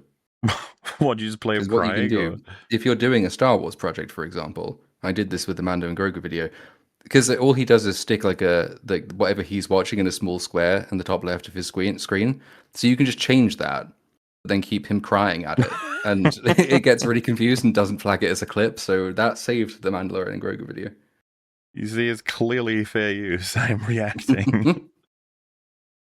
From Superman is an immigrant story chud to if you don't like Supergirl, you're a foreigner. Have you seen, either of you guys, the rejection of Superman being a good story because if it's an immigrant story, then why is it that his parents sent him with the intention of destroying or overtaking the culture he was heading to? Like tyrannically. I mean, these are the problems that you guys create and James Gunn creates by making these terrible decisions and making these weird associations, you know? I'm waiting for the fucking day that sucks. where I understand why he made that decision with Jor-El. I think it's just because it would surprise you. It'd be like, yeah, you weren't expecting that, were you? Wow. It's like, yeah, sure wasn't. I wonder if there's a reason why. Whenever there's a bizarre decision, I'm just waiting for the like, oh, that's why they did that. We've been getting a lot of that in House of Dragon, like it's but like with Superman, it's just like, when do we get the benefit of you having done this? Ever? You idiot. Shoot yourself in the foot for no reason. Oh well, that's the laughter of a madman. This man cries at a sunset. I don't think he does cry at sunsets. It's mainly just Star Wars or other films. If there's a sunset in Star Wars, he'd cry, which, there's a few of those. If this being can find a wife, know that there is hope for all of you. Of course. Eric Butts wants to shoot the beach. Why? What did the beach do to make him want to shoot at it? It distracted his wife from Star Wars. You should be there reacting with him. Crying even, I would say. If he is leaving on vacation tomorrow, but he's in a hotel, does he live in a hotel, or does his wife just not allow this behavior in the house? Lots of speculation to be made. Ever actually seen his wife? I don't know. Maybe. Because it's a story I just can't believe. It's a bit of lore. I'm sure there's mega fans out there who've seen her, maybe. Maybe. I mean, he just seems like the kind of man who'd marry like a pillow or something. Maybe that's what he's talking about. I was going to say, you can respect that if it's a particularly caring pillow and they have a good life together. You got a hotel room with twin beds. Your wife is not at the spa. I think we ended up reading that one out of the night. I've been watching EFAP for 30 effing years. Life well spent. Helumbo Rags. 30 years of EFAP. Think about that.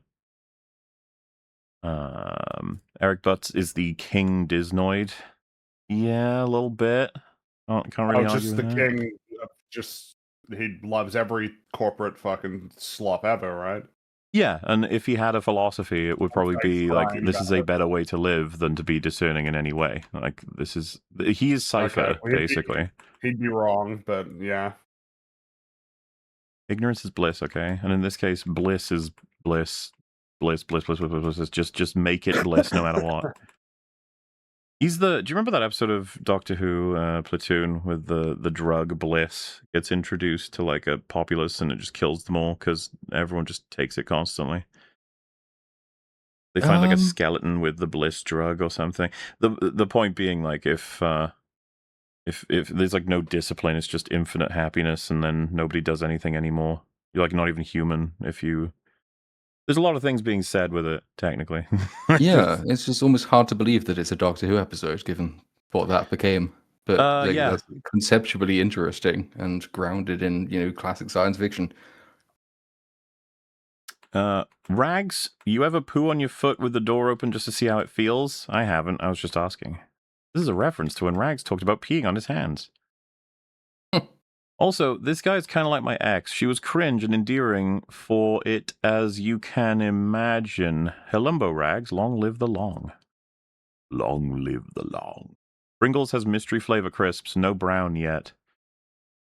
Mystery. I don't think I'd like the idea of a mystery flavor. I know what they're talking about. Like, I've seen them. It's like a silver can, and it says mystery flavor, and it's the most, like, why the fuck would I buy a mystery flavored? that is so very unappealing to me. You don't know what you're getting. It's like, I'd like to know. Please. It's the whole reason I Please, tend to buy things, of food kind. I don't Imagine it want was to take just a like chance. it's just this sphere, and it's like mystery food. Like, well, what is it? It's like mystery. Yeah, like you don't even know the composition or the consistency of the food. You're like, does it need to be refrigerated? They're like, maybe. Like, okay.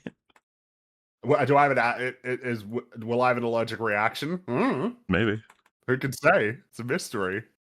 And then the more questions you ask, I think you're misunderstanding like what a mystery is. Okay. Snyder does Mario. That'd be the gaming shit we were on then. The Focus M. Oh, what a great video that was. Who would you consider to be more evil or bankrupt, Nintendo or Disney? I say Disney, since Nintendo still loves its characters and audience. I think that's I think it's absurd that you would even like entertain that there's a fight between those two. Yeah. I think that's insane. Are you serious? Like, what Nintendo's stuff? Nintendo's big problem is that they're like a little dated and stubborn about certain things. Like, that's like their main problem, is that they're somewhat out of touch with the current landscape, and that can sort of run them into problems. That's like their big issue. I think there's a notable difference between that and Disney's influence as a company. I think one of the main concerns about the Mario movie is exactly that it would teach Nintendo they could be more like Disney, which kind of entails that they're not at the moment. Exactly. And they make good games. Like, that's a big thing that works in their favor, is that they still make good games reliably, whereas Disney does not make good films reliably anymore. It's true. Plus all of the other things you could speak to about the influence of Disney. The game I'm playing right now is literally this. Good gameplay, good graphics, dialogue, and characters feel like AI fed, safe and generic as fuck. Ugh. Yeah. I hated that in Prime 4. Miles mentions save rooms. Miles. I'd rather forget he exists, but no such luck. Sly Cooper is a perfect example of fantastic character dynamics and writing. You could never mistake Sly, Murray, Bentley, or Carmelita for each other. Yep. Yeah. You sure couldn't. The sad state of affairs is that people blame Whedon for this, when really the ones to blame are people who learned the wrong lessons from his work. For some reason, Whedon has been reduced down into that just happened from his characters. Mm-hmm. As though the like sort of cleverness in the way that he writes isn't in a bunch of shit, not just someone having a witty retort. And witty retort, for the record, could be lots of different things. It depends on what the character is. At this point, it's just like, I don't know. There's a bit of an increase of appreciation for his work because, unfortunately, the Toy Story stuff, when 5 came out, a lot of people were appreciating Toy Story 1 and 2 very much, and then having to wrestle with the fact that Joss Whedon was at least partially responsible for Toy Story. Not only that, but that the specifics of he was the one that had Buzz sort of like committed to the role of the Space Ranger and failing to understand his nature as a toy. Isn't that fucking insane? It's so hard to imagine what that story would look like without that.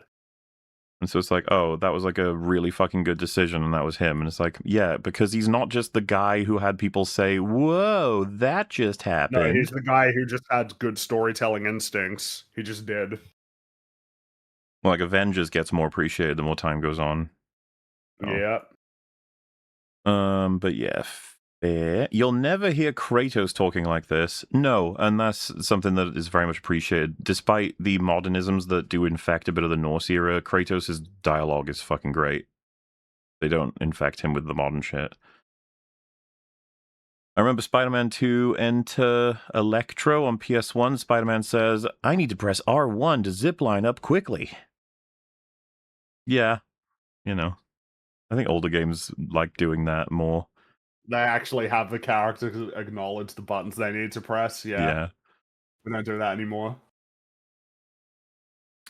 Perfect example of diverse personalities. Liliana and Morrigan in Dragon Age. Yeah, probably. I don't know. Dragon Age. Yeah, I'm not familiar. I remember Morrigan. I don't remember Liliana. Why do you hate women? They just suck. Oh, yeah, fair. Hey lads, I'm sure you've heard YMS made another drinker response. I feel like EFAP is in a good position to address his terrible approach to argumentation, though I'm not sure how that would go without addressing the lion in the room. Happy New Year. I think that's all. We had our multi-hour conversation that just we got stonewalled over and over and over again. People want to do that sort of like thing, just farm Drinker infinitely for how he's wrong about everything. It's like, you go ahead. We're going to spend our time talking about media we think works and doesn't for our own reasons, I guess. But then, yes, there is also the whatever the fuck bonus stuff that I don't really even want to get into. So, nothing but fun on the bun on that one. I used to be really against criticism of film and games because my concern was studios would get scared, overcorrect, and make something generic and uninspired. I appreciate that EFAP does critique with the hope things will improve, but there's a lot of bad criticism out there that studios also react to, and it's hard not to be annoyed by that. Yeah, I mean, sure. But the problem is that, I mean, you can't like allow that to essentially prevent you from saying anything ever. You have to. I mean, you'll get it all right. A good reaction and a bad reaction to good criticism, and then a good reaction and a bad reaction to bad criticism. Like, it's all there. We talked before about No Way Home is basically the only property or example of the multiverse that was used to some benefit when it came to characterization, and you got Deadpool and Wolverine out of it. So yeah, you did. And never people said mind. that was great, which is exactly the point that you're getting at, which is that the people offer their feedback, and the feedback makes things worse. Yeah, like saying, good job, you brought in legacy characters that were given respect, and then they're like, we can do that again by just having them. You're like, wait, what? And then, and I mean, Doomsday, right, is a direct consequence of Deadpool and Wolverine. Yep. It does feel as well like a consequence of George Lucas has been given a bunch of, well, he gave an interview quite recently talking about how some studios at least they almost have fans make the movie. They're so reliant on focus groups. They bring in people that tell them essentially what movie they want to make, and it doesn't work because fans ultimately don't know what movie they want to make. Deadpool and Wolverine is just like, it's such a focus group movie. You can almost see the creative process being, let's just get, like 50 groups of people all around the country and ask them what comic book characters they want to see fight. And then we'll make that into a film.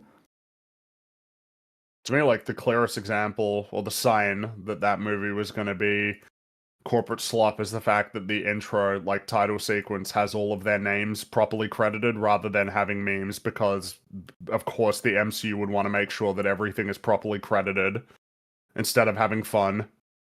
And it's, even though people, like, they praise the hell out of that sequence, like, that element of it is, like, very disappointing to me. One of many disappointments that is that, you know, that comprise that movie. Well, and the fact that it pilfered the fuck out of the ending to a film that really tried to complete a storyline, to then complete a storyline that we already knew was going to get upended again anyway. Yeah, exactly. But it is hilarious. Yeah, we're not going to disrespect that ending. It's like, how have you not, in canon, after the ending of Logan, at some point, Deadpool comes back, digs up that corpse, and fights TVA agents with it. That's canon. You can pretend it's not, but it is. It's So, crazy that we yeah. need to rewatch that stupid fucking movie so that we can remember everything to do with TVA. No, don't make me. Insane, but that's, yeah, because they're not even on the poster, but they're definitely in the movie, right?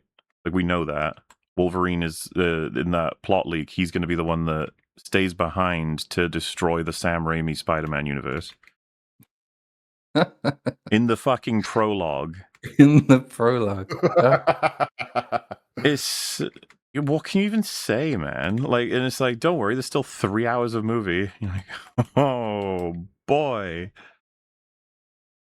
The crosshairs are already on gun. Guardians became the template for every Marvel movie since. Yeah, and every DC movie too. Samus! Psylocke, son of that Doom. was amazing. That was the best part of that game. Yes. I knew the second he did that in my playthrough, I was already like, oh, Fringy's gonna love this. Just, you need to see this guy yelling. That's gonna be so... Miles McKenzie is Miles McKenzie. Dude, imagine they made a fucking, like, a full effort, like multi-movie plan, or maybe even TV show adaptation of Metroid, and they start with the 4th one. It's the kind of thing they would do. The thing is, there's really a lot of room to be worried after that stupid second Mario movie. I guess the Zelda movie is going to be the one that sort of defines just how good or bad this whole thing is going to be. And it's going to be bad, so, you know, get ready How for bad? that. Probably, like, not absolute piss would be my assumption. It would probably be like a 3 or a 4. White Light's critiques on Spider-Man are spot on. Also, games have gotten way too long. It was basically the only thing in Mixtape's favor is that we could sort of just bash it out in a couple of hours, or 6 hours in some people's cases. And that was one of the real drags about Resident Evil as well, is that if it starts off on a really appalling footing, you know you've got... It's not like a movie, which is, you know, if it's shit, fair enough, it's 2 hours, maybe 3. It's like, no, it's going to be like 15 to 20 hours of equivalently shit stuff, which I'm going to have to sit through. Very inefficient. Yeah. But if it's a good game, it's not a problem. Happy Bappy New Year, Fringy. I know you usually don't answer very personal questions like this, so no pressure, of course. What's your perfect Sunday? My perfect Sunday... Well, the funny thing is that, you know, my Sundays include EFAP. They're on Sundays over here. Maybe my perfect Sunday would be if EFAP started a little bit later in the day than like at 4 in the morning. Maybe that would be my perfect Sunday. But hey, nothing to be done about that. I like that in your perfect Sunday, EFAP is still happening. That's part of your perfect Sunday. It's good stuff, man. It's a good part of a, you know, I like a nice cloudy day as well. That would be on my perfect Sunday. It's nice and cloudy. Not raining necessarily, but cloudy. Let's face it, we'll never get a proper black suit adaptation. What, for Spider-Man? I'm trying to think of what we would have been talking about at this point. I mean, I would say that about Spider-Man. That's probably not going to happen. Yeah, I think we were talking about Spider-Man because we were playing the clip where he talked about the dialogue as though HR is in the room clip, if you remember. Oh, yes. No, but you won't. And I mean, you didn't get it in that game, and you probably won't get it. It's almost, it'll be like Dark Phoenix. You'll never get a good adaptation of it. They could have just made it a cutscene. Don't call out Death Stranding like that, Metal. Ooh. Well, that game's got Stranding like 10 hatred. hours of cutscenes, doesn't it? Got a bunch, yeah.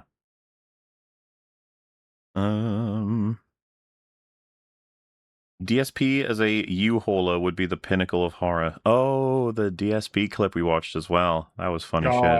Where he like that was incredible. he He just forgot jackknifed, how right? the road works. It's just hilarious. He forgot how the road works. Like, you clearly have to, like, I don't even it's Well, unfathomable to me. That's my point. Is he was given like a road works. realistic result of his choices in the game mechanically, and he was like mad. Yeah, which, I mean, if anything, it's a testament to that game being a really good simulator, whichever game it was. Like, you got exactly what you deserved. DSP's infamously terrified to drive on the motorway. Oh, in like real life? Is he? Oh. I Really? don't know. Maybe, yeah. I guess I don't. I suppose it makes sense that someone might find driving scary. Obviously I don't, but like, I guess I can understand. You are moving really fast. That was my first ever driving lesson experience, and the only driving lesson I ever did is, and thereby extension, like pretty much the first time I was behind the wheel of a car. Instructor got me lost, and I ended up on a dual carriageway being chased by lorries. It was great fun. Oh, Didn't go back to jeez. her again. Yeah, that's pretty terrible, actually. Because yeah, I mean, as long as it gets built up to, as long as you're just sort of building the foundation and working up from there, you know, like quiet streets, and then, you know, just sort of quieter roads, then main roads, then freeways. You know, that's the way to do it. Get used to it. When Miles leaps off of rooftops, everyone says he's exaggerated swagger, but when I do it, that means I'm not okay. Shake my head. That clip is amazing. It is amazing. What a crazy thing to say. Eric reacted like my 5-year-old did to K-pop Demon Hunters getting emotional, describing what happened, except it was too emotional climax of movie, so she's more mature. He does react like a 5-year-old to a lot of stuff. Yeah, it's just what he does. DSP is the best semi-truck driver of all time. Yes. Road blocked DSP. Nah, I'd win. And he didn't. Can DSP not answer the no breakfast hypothetical? That's... Why would you even... Like, there's no... He's not going to be able to do that. That's well beyond his abilities. Joseph Anderson is a Welshman. I'm not even kidding. Does he have Welsh blood in his history? My God. I guess this is when we start getting... Yeah, okay, there's a lot of messages related to... You remember this part, guys. The legendary Silk Song commentary that... yeah. Happy New Year. Instead of Chungji, Neo-Latin Chungi? Is that how... I don't know if... the correct plural of Chungus may actually be Chungodus or Chungodes. Greek declination. Also a fun Wumbo word. Oh yeah, all of that was fun. Look outside, OST update out, all the new music. Yeah, it's actually annoying how much I keep updating my my playlist of stuff I listen to with Look Outside addicts. They keep adding stuff, but it's also not something I'm going to complain about. More Look Outside tracks, please. Joseph saying, it'll make people ask for Silk Song prices on other games means he accidentally revealed that it's something he would do. You mean like he's saying that he would ask for Silk Song prices on other games?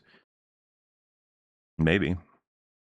Don't tell him that Concerned Ape has been giving out free updates to Stardew Valley for coming up on... We're about to reopen this whole thing. This whole fucking line of argument was insane. I expect this ridiculous. From every game I buy. Yeah, it breaks at the fundamental that it can only be in exchange one time. Remember, he was like, it's gonna take up the market. It's gonna fuck everything up for everybody. Blah blah blah. It's like it's one game priced at obviously what is a very good price for the amount of time that people are gonna end up playing it. Is it even going to make a change to the market at all? Overall, of what people expect prices are, really? I don't Probably see how not. it could.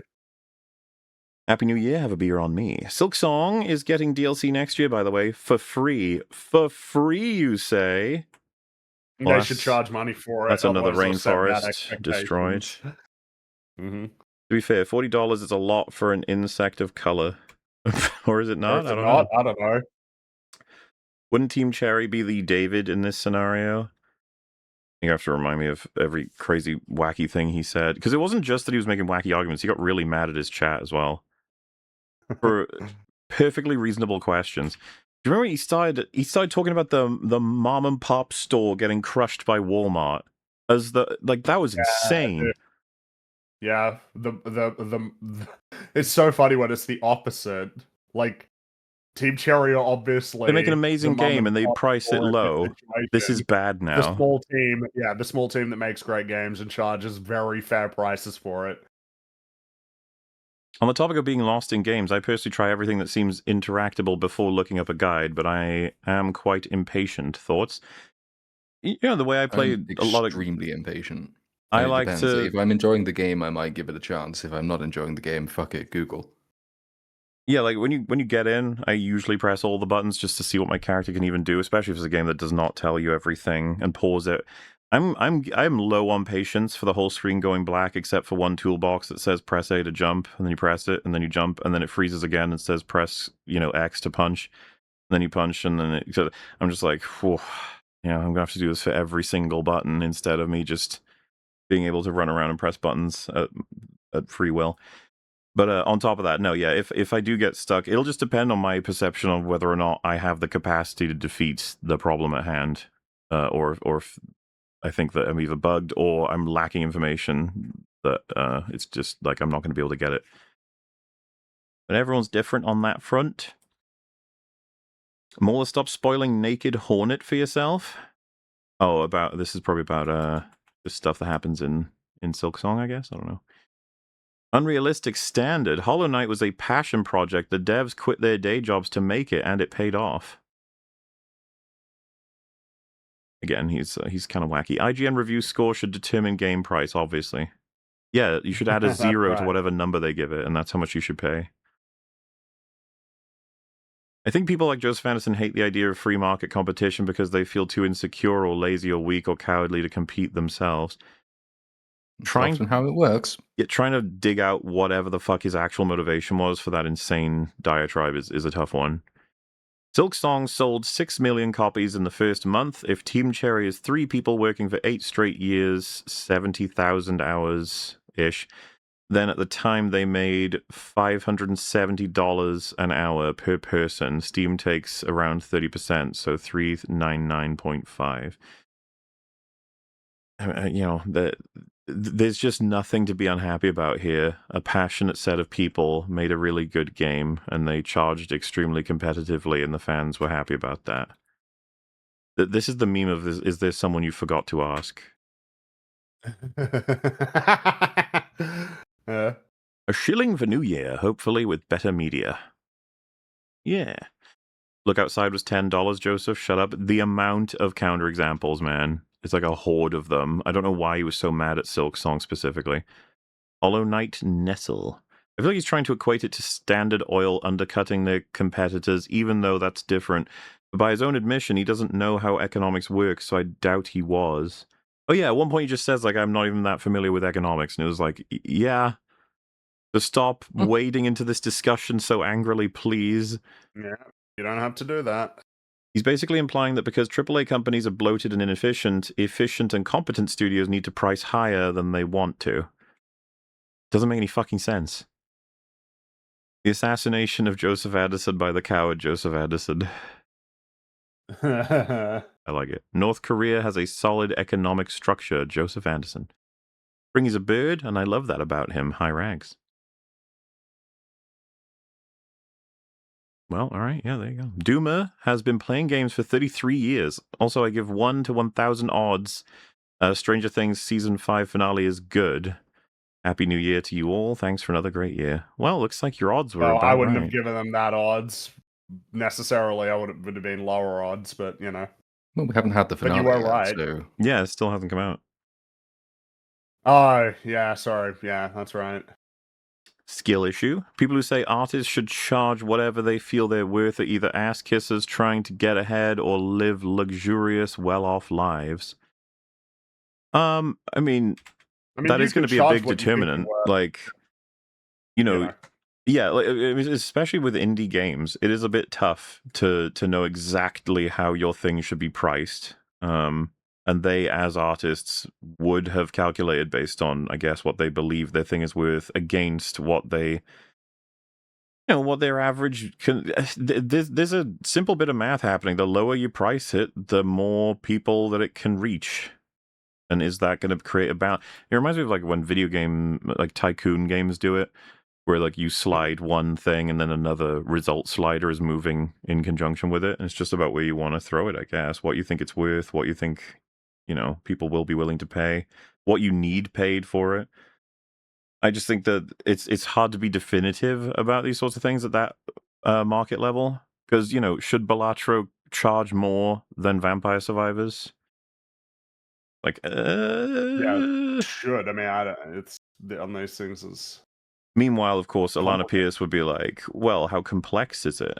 That's how we know. How many systems were in it? Because, of course, Balatro should never be as expensive as Outlaws, even though Balatro provides way better gameplay for way longer. Like, wait a minute. Feels like our system is flawed here. So how does it work? And that's the thing. It's complicated. It's kind of interesting. Just seeing the DSP trucking clip. As a former over-the-road truck driver, it's legit terrifying to see, especially considering there's legit retards like this out there. This got me goosebumps. Yeah, it's not going to be fun to watch him on a simulator doing what he would have exactly done in real life, probably, if he were in that scenario. But luckily, he's not a truck driver, I assume. Google disposable soma theory of aging idea is evolution happens at the point your genes are copied, reproduction, so evolution selects for genes that make you carry on the species, not maintain what's left behind, the soma. I'll have to do that at some point. Alana Pierce's voices got very deep. Hey, I was typing that. Are you connecting Alana Pierce to Joseph Anderson in some way here? Look outside is more valuable to more than to anyone else. Not anyone else, just mainly people in, the call at the time, I guess. I think Metal was there. He quite likes it. I believe it was his game of the year for 2025 as well.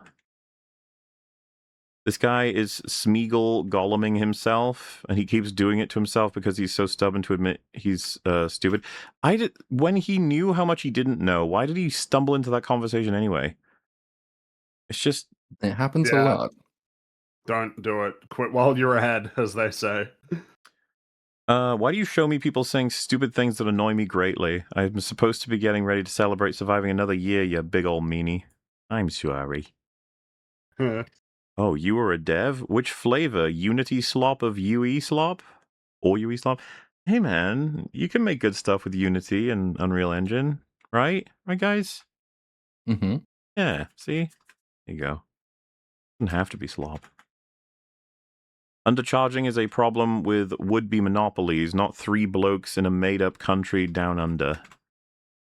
Nah, they're rainforests. You gotta think about the rainforest. Seacrest Country Traffic Officer here, guesting in. Aren't there more than a few free-to-play MMOs now? Wouldn't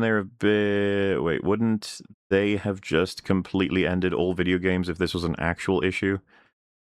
Free-to-play annihilates the fuck out of everything he was talking about. Yeah. I doubt he even thought to consider it because it would just ruin everything. How does Joseph account for free-to-play gacha games? I enjoy some gacha more than $60 games. I got more hours in League of Legends than I have in many games I've paid way more for, so...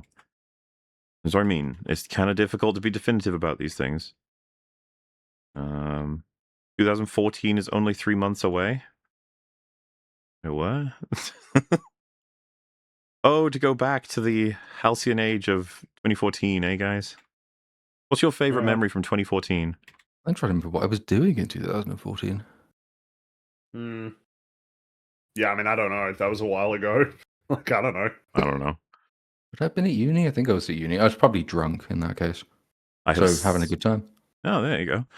I have spun the wheel of misfortune for 2026 and it landed on Little Platoon. The wheel of consequence landed on stolen socks. My heartfelt apologies.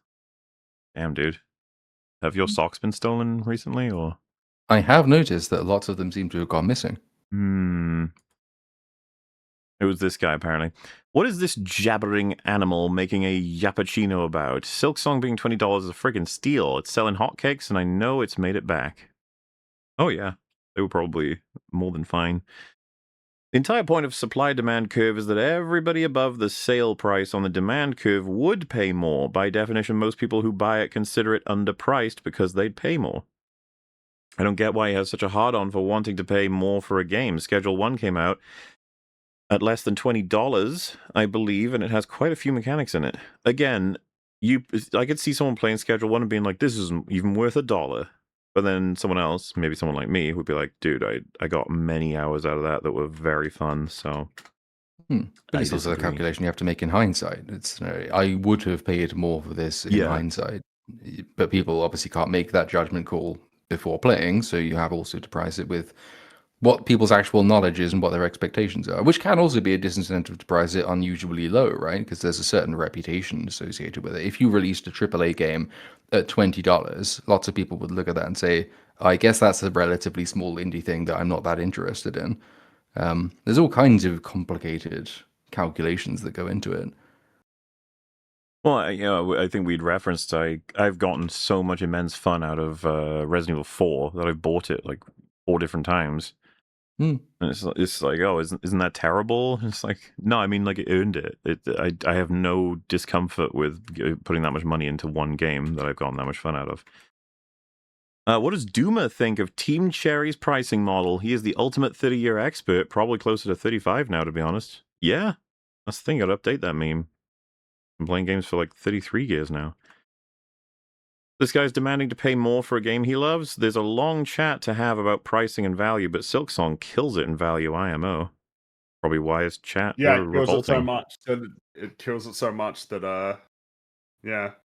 It's Nobody also it's always the case in these conversations. There is nothing to stop you personally writing a check to the company that made the game if you want to pay more for it. You can do that. That's the thing you can do.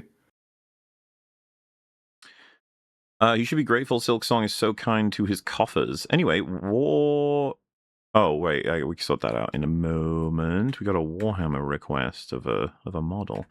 We've been staring at Naked Hornet for 1.5 hours. Hey, it was his visuals, okay? What can you do? He could easily buy more copies for his friends. True. Been playing video games for 30 years. I'm going to buy Silksong right now just to spite this snowy boy. Well, hey, I mean, from what I gather, you'll have lots of fun, so there's that. Hello, I'm Mr. Anderson. This is my stream. I say, oh, so this would be hello, I'm Mr. Anderson. This is my stream. I say stupid shit. This is the end. Bye now. Sorry, I would watch that show. New Year is here. Molar and Metal kiss time. Oh. 2D animation being more expensive is a myth that comes from the fact that 2D film animators are unionized 30 years earlier than 3D animators. Well, I didn't know that. But also that can make them more expensive. Yeah. It's not. There's two different things you're describing there is how much they are, like what is the cost and when they were unionized. They're related questions often, but they're not necessarily related questions. Another Samus. I think makes a lot of sense. Zero from Mega Man X happens to be the top tier in every Capcom fighting game he's been featured in. He's also the best character in Super Mario 64 Co-op DX. I don't know anything about that, but fair enough. No. And yet another Samus. It's just iconic. What can you say? Prime 4 is the rise of Skywalker of video games. Oh, let's not be too harsh. It's bad, but the rise of Skywalker. Yeah, I'm not sure I agree. I get the sentiment. I'm not sure what I would refer to. What would its movie counterpart be? I don't know. That's hard to Solo? say. Maybe. That could be fair. About to get real nerdy in here. Where's the Lord of Ring? Is he too busy moving things with his freaking mind? I don't know. Maybe. Recharging. And here we are once more. Amnesia Afterbirth, Scoredom, and now Metroid Prime 4 bullshit. Added to the list of games that just fucked it up. Yeah. Like I said, though, with Amnesia After Rebirth, I was very excited because it was the first major game after Soma, and that was horribly disappointing. Scorn looked really fucking unique and cool, and it was just like barely a game, or at least from what I remember. Metro Prime 4, I was never quite convinced with its marketing. I was always like, And then as soon as the Miles McKenzie stuff happened, it was like, oh god, this might be absolutely awful. I'm watching Simpsons all the way through, and for fun, I checked all the ranking sites. They all say that The Principal and the Pauper is the end of the golden era. What do you guys think of that? I think that means you don't have an actual opinion. Not you, the person who wrote this. Anyone who says Simpsons died with The Principal and the Pauper, they got it from a YouTuber. They didn't say it because they felt from a that. very specific YouTube video. Exactly. We've been asked this a bazillion times as people who are obsessively watching it constantly.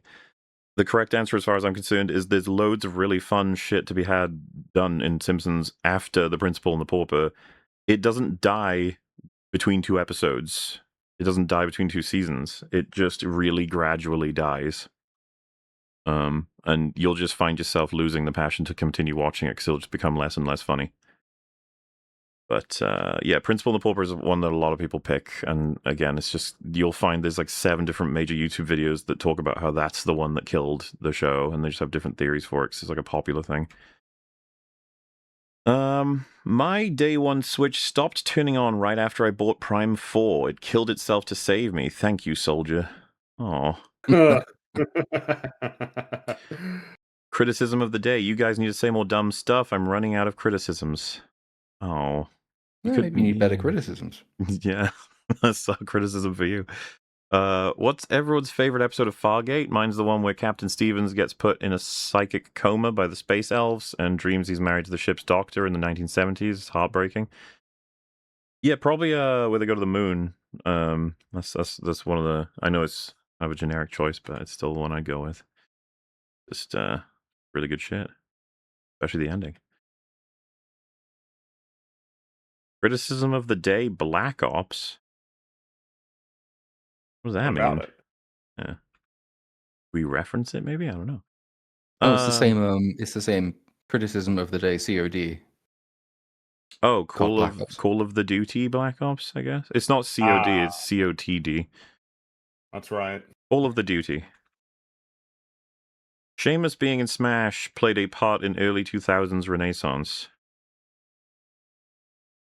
Or Metroid, are we saying? Like it helped. You said that again, sorry?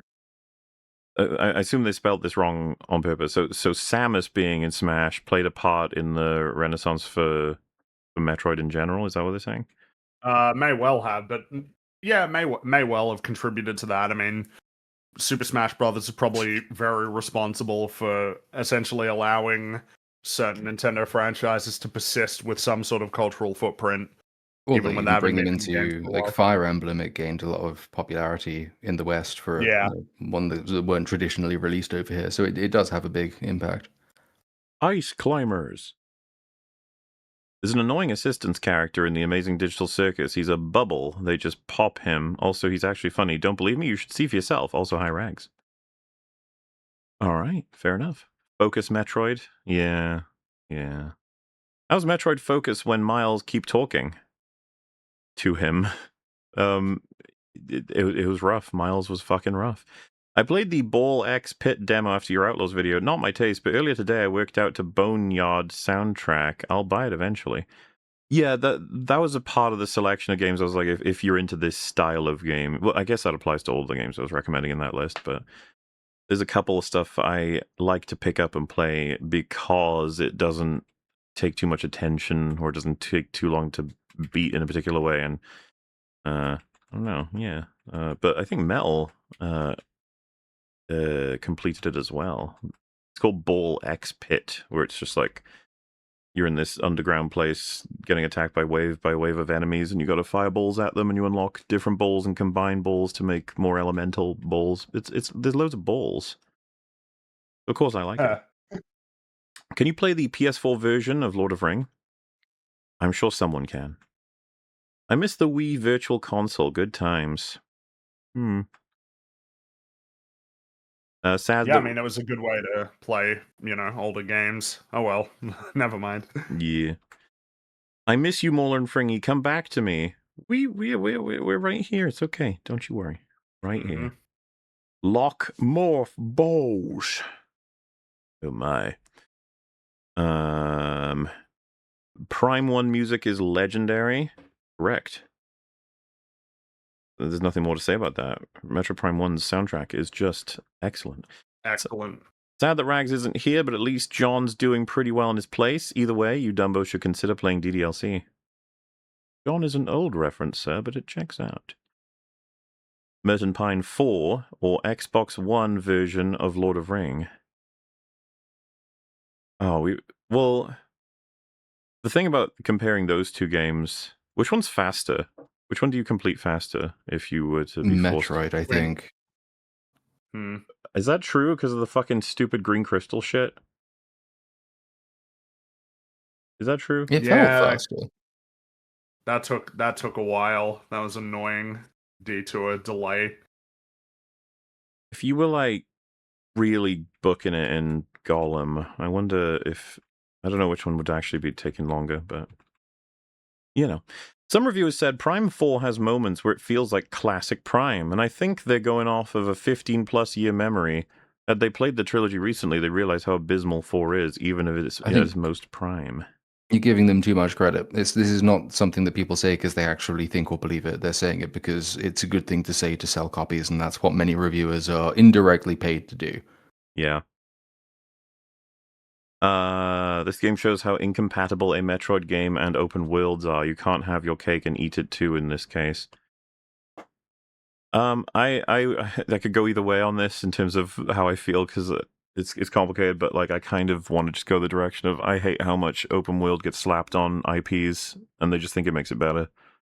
It's like, first of all, incorporating that is difficult in something that is very linear and deliberately linear. But secondly, why does everyone think open world means it's better? Who came up with that? And where can I find them? And drown them. A shilling for the Metroid empty busy work meter. Well, thank you. Beep, beep, beep. I see you started a stream. Cool. Did you know you can end it by pressing the end stream button with your mouse?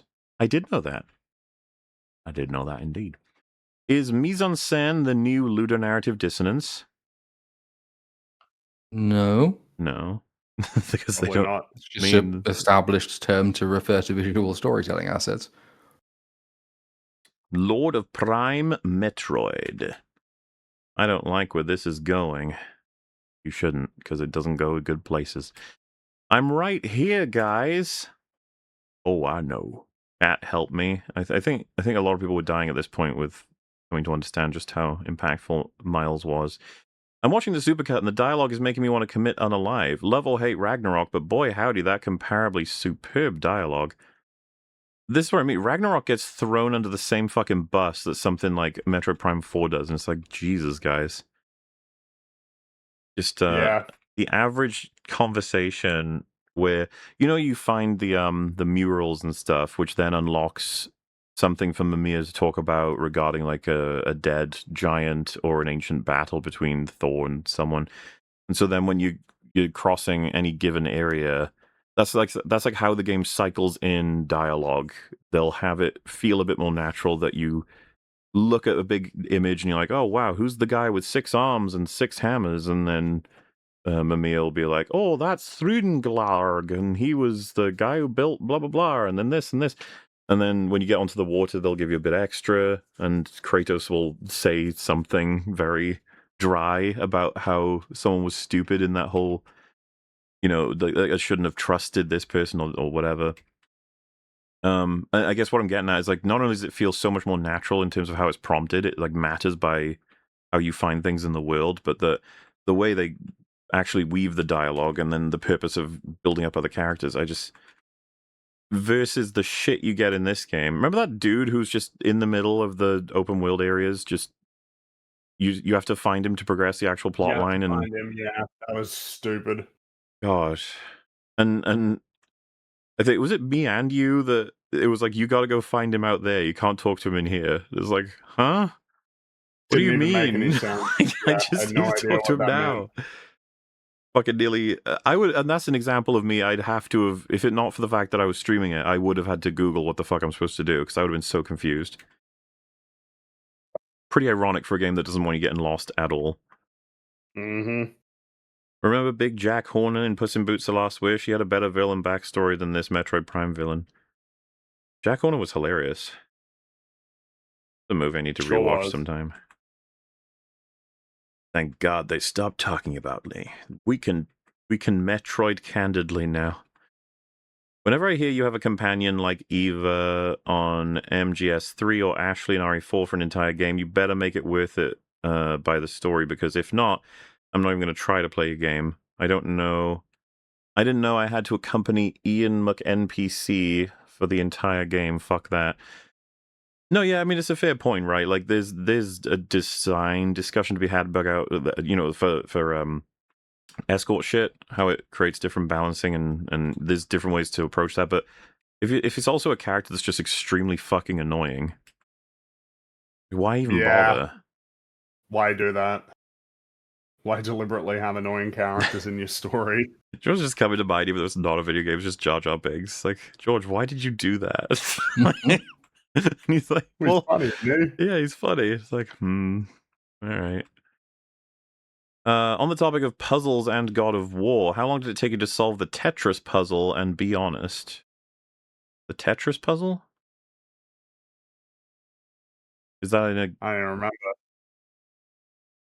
the puzzle in God of War Tetris puzzle? I don't remember there being, because not in Metroid Prime 4 or in any of the God of Wars. If only you were more specific, I'd be able to help you out. I don't remember a Tetris puzzle, really. Was there one in Uncharted? Nothing's coming to mind. I feel like Uncharted already solved this puzzle dialogue issue. If you take a long time, you have the option of getting a clue from the journal. Eventually, you have the option for the whole solution. Yeah, but that's the olden days. Nowadays, it's, can we solve this for you before you've even seen the fucking puzzle? You're like, no, really. Morley said it best in one of your streams. If this was a WIP partway into development, you'd be like, yep, looks fine so far, just need to add more. Looking forward to the finished product. Oh, regarding Metro Prime 4, it's like if we have a year more of development time, it would be okay. Like if we're far behind, sort of thing. Maybe. But I think there's just some fundamentals to 4 that just don't work. I don't think with an extra year of development time that you can really mesh the open world concept of the desert and the linear concept of the. I think that's a studio has come in and said, hey, we want you to do this thing that doesn't fit the fundamental nature of your game. I don't think you can make unannoying characters annoying unless you realize that they're annoying. Yeah, that's very true. What's funny is I'm thinking about it, and it's like, yeah, it would need a lot more than a year probably, if we're being realistic, even with like a full working team, because what is even the best part of that game? It's like I mean, some of the areas sort of feel a bit like they were They modeled. kind of look nice, but Yeah. the actual level design is nothing. So it's just nothing really worthwhile about it. Yeah. Mackenzie, focus M. If only he'd said that. Beep, beep, Yeah. bep. Hey, chat. Do you know you can talk in chat? They do know that. Samus, I know you just soloed this guy and you're incredibly skilled at combat, but you need to teleport away so we can throw ourselves at him and perish horribly. Plant a Christmas tree in our honor. And she does. Have you watched any of Metal's Forspoken streams? I miss the quiet of the desert, and I miss Mackenzie. He was just trying to help. If you know, you know. I saw some of the Supercut, but no, I didn't get to see Metal playing Forspoken. And From what I can't remember what he said in conclusion about like the difference between Forspoken and Dustborn in terms of which is the more painful. But poor guy, he did it, and that's all because you guys got him the those plushies. He came through. He came through. I don't want a pickle. I just want to ride my motorcycle. I don't want to die. I just want to ride my motorcycle. All right. So they admitted failure on their own terms. Bold move, Cotton. Let's see how it works out for them. Yeah, because we read out a bunch of like the meta stuff about how the game was horrendous. Not many people left to defend it either. It's one of those situations. Prey 2017 is more of a Metroidvania than this garbage. I guess the psychic powers are kind of cool, but it's the laziest implementation I've ever seen. Yeah, it's not particularly creative. Especially when you think about it in concept, it sounds amazing, and then you watch it and you're like, oh, all right then. What are some of your favorite game emulators? I assume you two don't even have an answer for this. No. I've got, what have I got at the moment? Dolphin is obviously a standard. Project 64 for N64 stuff. Yep. What else have I got or had? Those are the ones I have at the moment. I used to have some more, but I can't remember what they were. I don't know that there's a better emulator than Dolphin. If there is, I'm not aware of it, because Dolphin is fucking amazing and has been for a really long time. Just the work they did making that function is, it feels like space age technology or something. I don't know. Magic is what it is. Nintendo and Sony fanboys are one of the worst. I'm going to say this is great when I haven't even played it. They keep the fanboy style alive and well. You can never take seriously anyone that really licks the boot of a company ever. I feel like a lot of Nintendo fans were not happy with Metroid Prime 4, though. It was controversial, to say the least. Received well. Conform and consume or perish. Obviously, yeah, we were covering a YouTuber, I think, who was pretty hype on Metroid Prime 4, if you remember. Remember the ranking? Oh, God, yeah, I do. When Metroid Prime 4 was really high. And he clearly didn't like Super Metroid, but then he got bullied into putting it as, like, number one. Oh, people are so lame. Fun fact, in the promotional material for this game, Nintendo thought to make a point about how Samus's suit gives her the ability to jump. Okay. Nintendo doesn't do VA because it takes resources that the hardware cannot handle. Their consoles are too shit to account for the file sizes associated with VA. Voice acting? Yeah, but they do increasingly, and that's the point of contention, because a lot of their modern voice acting stuff sucks. Yeah. Yeah. The logical conclusions of believing criticism of beloved media is inherently wrong is made manifest by this man. Is that something that he went over? I think he was just ridiculously... I mean, we did cover someone who'd said, like, people have been way too critical of Metroid Prime 4, I think. This was a guy who hadn't played it as well, right? He was going off of early reactions or something. He was saying, like, see? Oh, yeah. It's gonna be good.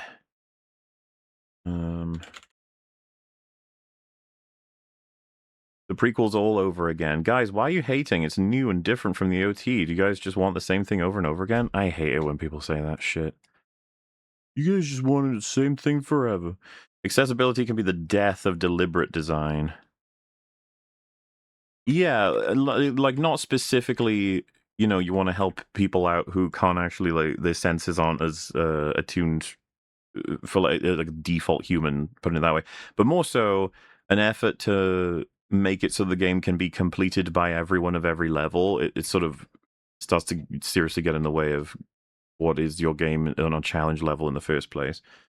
I think we went over this with some of the Sterling and Alana Pierce shit, right? The situational disabilities and all that sort of stuff. Which was the game? Was it the Bond game where you can just have like autocomplete for QTEs and puzzles and stuff? Yes, that is. That's one of many games that does that. Which gameplay optional. I love that about my video games. Did you have you turned that? Because I could totally imagine people doing it if they're just annoying. I always wonder whether or not I have like a reason to do that or not. You know, to turn on or off QTE shit. Because like I do kind of hate them. Especially if it's tying a bow tie. I would have turned it on if I'd known that's what was coming. Yeah, see, at that point, now I'm thinking it's like I probably would keep them on so I know what they actually designed, if you know what I mean. It's like it can Yeah. slip by otherwise, and I'd rather know. I don't want them to lie to me. It's like, what did you actually put this shit on? You weirdos. Last of Us 2 defense. It looks pretty. It's surprising how much shit is described that way in both film and game. At least it looks good. Play Dread, Mauler. Play Dread, but then play Dread, Mauler. All right, I think they want me to play Dread. Pinball Sweep. Sounds like it. Metroid Prime 4 being bad is actually a Vecna illusion. Nintendo is going to release Metroid Prime 5 soon as a surprise. DJ is Chicken Jockey. They're going to try and make the second Minecraft movie memeable, aren't they? They're going to really want it. They sure are. They sure will. I have no doubt. Don't think that's going to work. I think everyone's had their fill of that kind of content. It's not going to do as well. It's going to, and, No, and no, everyone no. will know that that's what it's trying to do. And when everyone's in on the joke, it ceases to be funny in a way. No, yeah, I think you really could be right on that. Like it's a gross corporate like, hey guys, we're still here. You guys still here? Yay, we're all having fun, aren't we? Yeah, Lava Chicken do part do. We shall see. Lord of Ring better or worse than Merton Pine 4? Did we settle on that being the Prime 4 is better? I mean, it probably is. We're not happy about it. No. You know, picking between them. It's a tough life. This is easy to explain. They mistook Google searches for iconic status. Lara Croft #1? Yeah. Oh, I remember that discussion. Oh yeah, the ranking. Yeah, Lara Croft is more famous than Mario.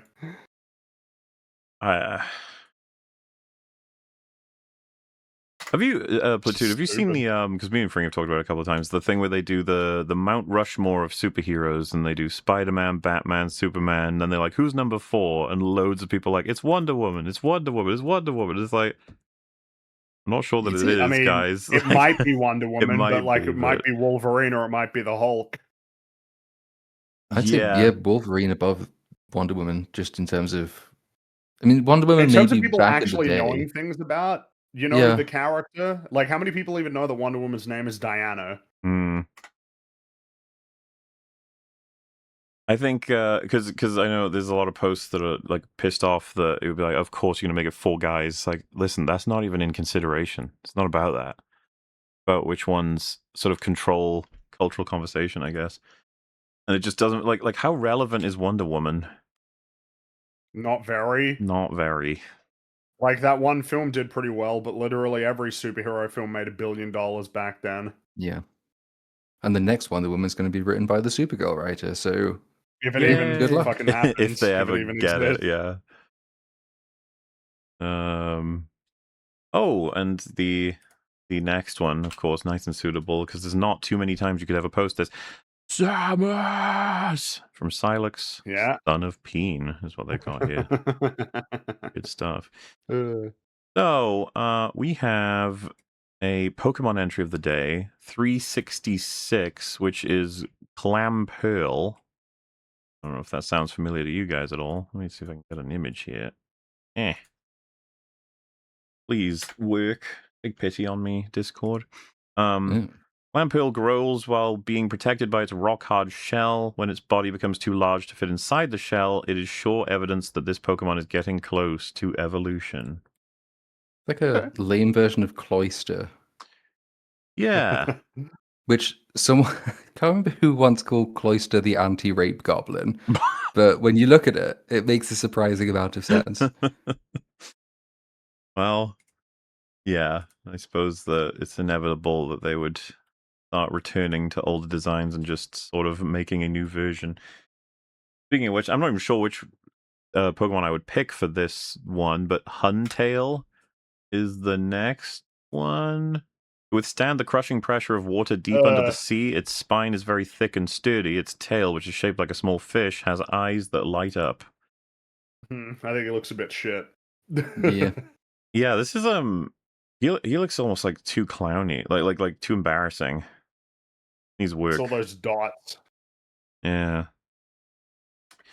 And we have Bagon, any of these names sound familiar to you guys? No, these are all No. going to be late, like Gen 3 stuff. Bagon harbors a never-ending dream of one day soaring high among the clouds, as if trying to dispel its frustration over its inability to fly. This Pokemon slams its hard head against huge rocks and shatters them into pebbles. Yeah, he's not great either, honestly. I'm not sure why that one seems particularly shit to me. It just feels like someone who took pieces of someone else and was like, "What about this?" I don't know. It's Timu Charmander. It's this like this. Yeah. It's a Pal World knockoff. Well, yeah. Anyway, we have an extinct animal of the day, the Uniplora. I think that's how that's pronounced. And all they've said as their comment for this is, "What was God smoking?" So, it's looking very spore-like, isn't he? As in the game. Yeah. Yeah. He is. There's a lot of creatures like that. God was just having fun, you know, putting different things He was different fucking places, around, and then he was like, "Oh." Demon. He settled on some stuff eventually. Then we got the large Prosoptodon, which this is for scale to understand what we're dealing with here. The giant short-faced kangaroo who walked like a dinosaur. Ah, yes, the mega.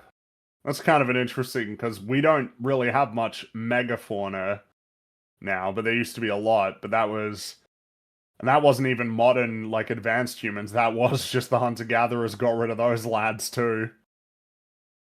Yeah, they big. That's a great unifier of humanity, is our ability to wipe out animals. We got the Doesn't record, matter right? whether or not it's- I remember talking about this before. yeah, there's no animal that's killed as many species. No, I mean, as we've humans. got the record over events too. Like, I think we've wiped out more species. Yes, I think we're matching the rate of the extinction of the dinosaurs after the asteroid. Yeah, so don't fuck with us, animals. And I mean, well, the crazy part again is that most of the time it's not even on purpose. No. This is like what it looks like when we're not even trying. We're just doing it accidentally or indifferently. But I mean, when people put their mind to it, they wipe out the bison in what, like 20 years or something? There were like 100 million of them, and then there's like none. Oh, it would take us a day if we had to wipe out all life. Like, we would be pretty good at it. Lego piece of the day is the Explorian's helmet. Just looks really cool, and that's it. Right, and here it is. I have to imagine they used this for like an alien Lego creature at some point. Yeah, no, that's cool. That's you can make a lot of cool designs with that. And then we have the Warhammer model of whenever, the Saturnine Praetor, the biggest boy of M31. That's all I know about this guy. I like his hammer. He looks Alright. like the last 15 of those that we've seen. Look, there are details that change, but it is hard sometimes as a non-Warhammer person to know exactly what the differences are. He's got a little ray gun. Look at it. Yeah. Look at him go.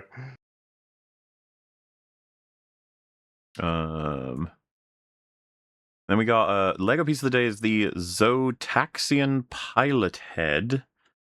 Why his hoe look like kind of like Samus? That's what they've said, and that's what this looks like. Unless I've got the wrong thing here, I don't know, because I don't see how this looks like. I mean, a little bit, but like, yeah, it's bit. Did Samus design her ship after a helmet or a helmet after a ship? I actually don't know the answer to that. Well, I'm sure we'll discover it before next time, but for now, we're going to say goodbye. Thank you all so much for your kind messages and for the support. We shall see you in the next one. For now, Yeah, bye-bye. Cheerio. Bye. See you later.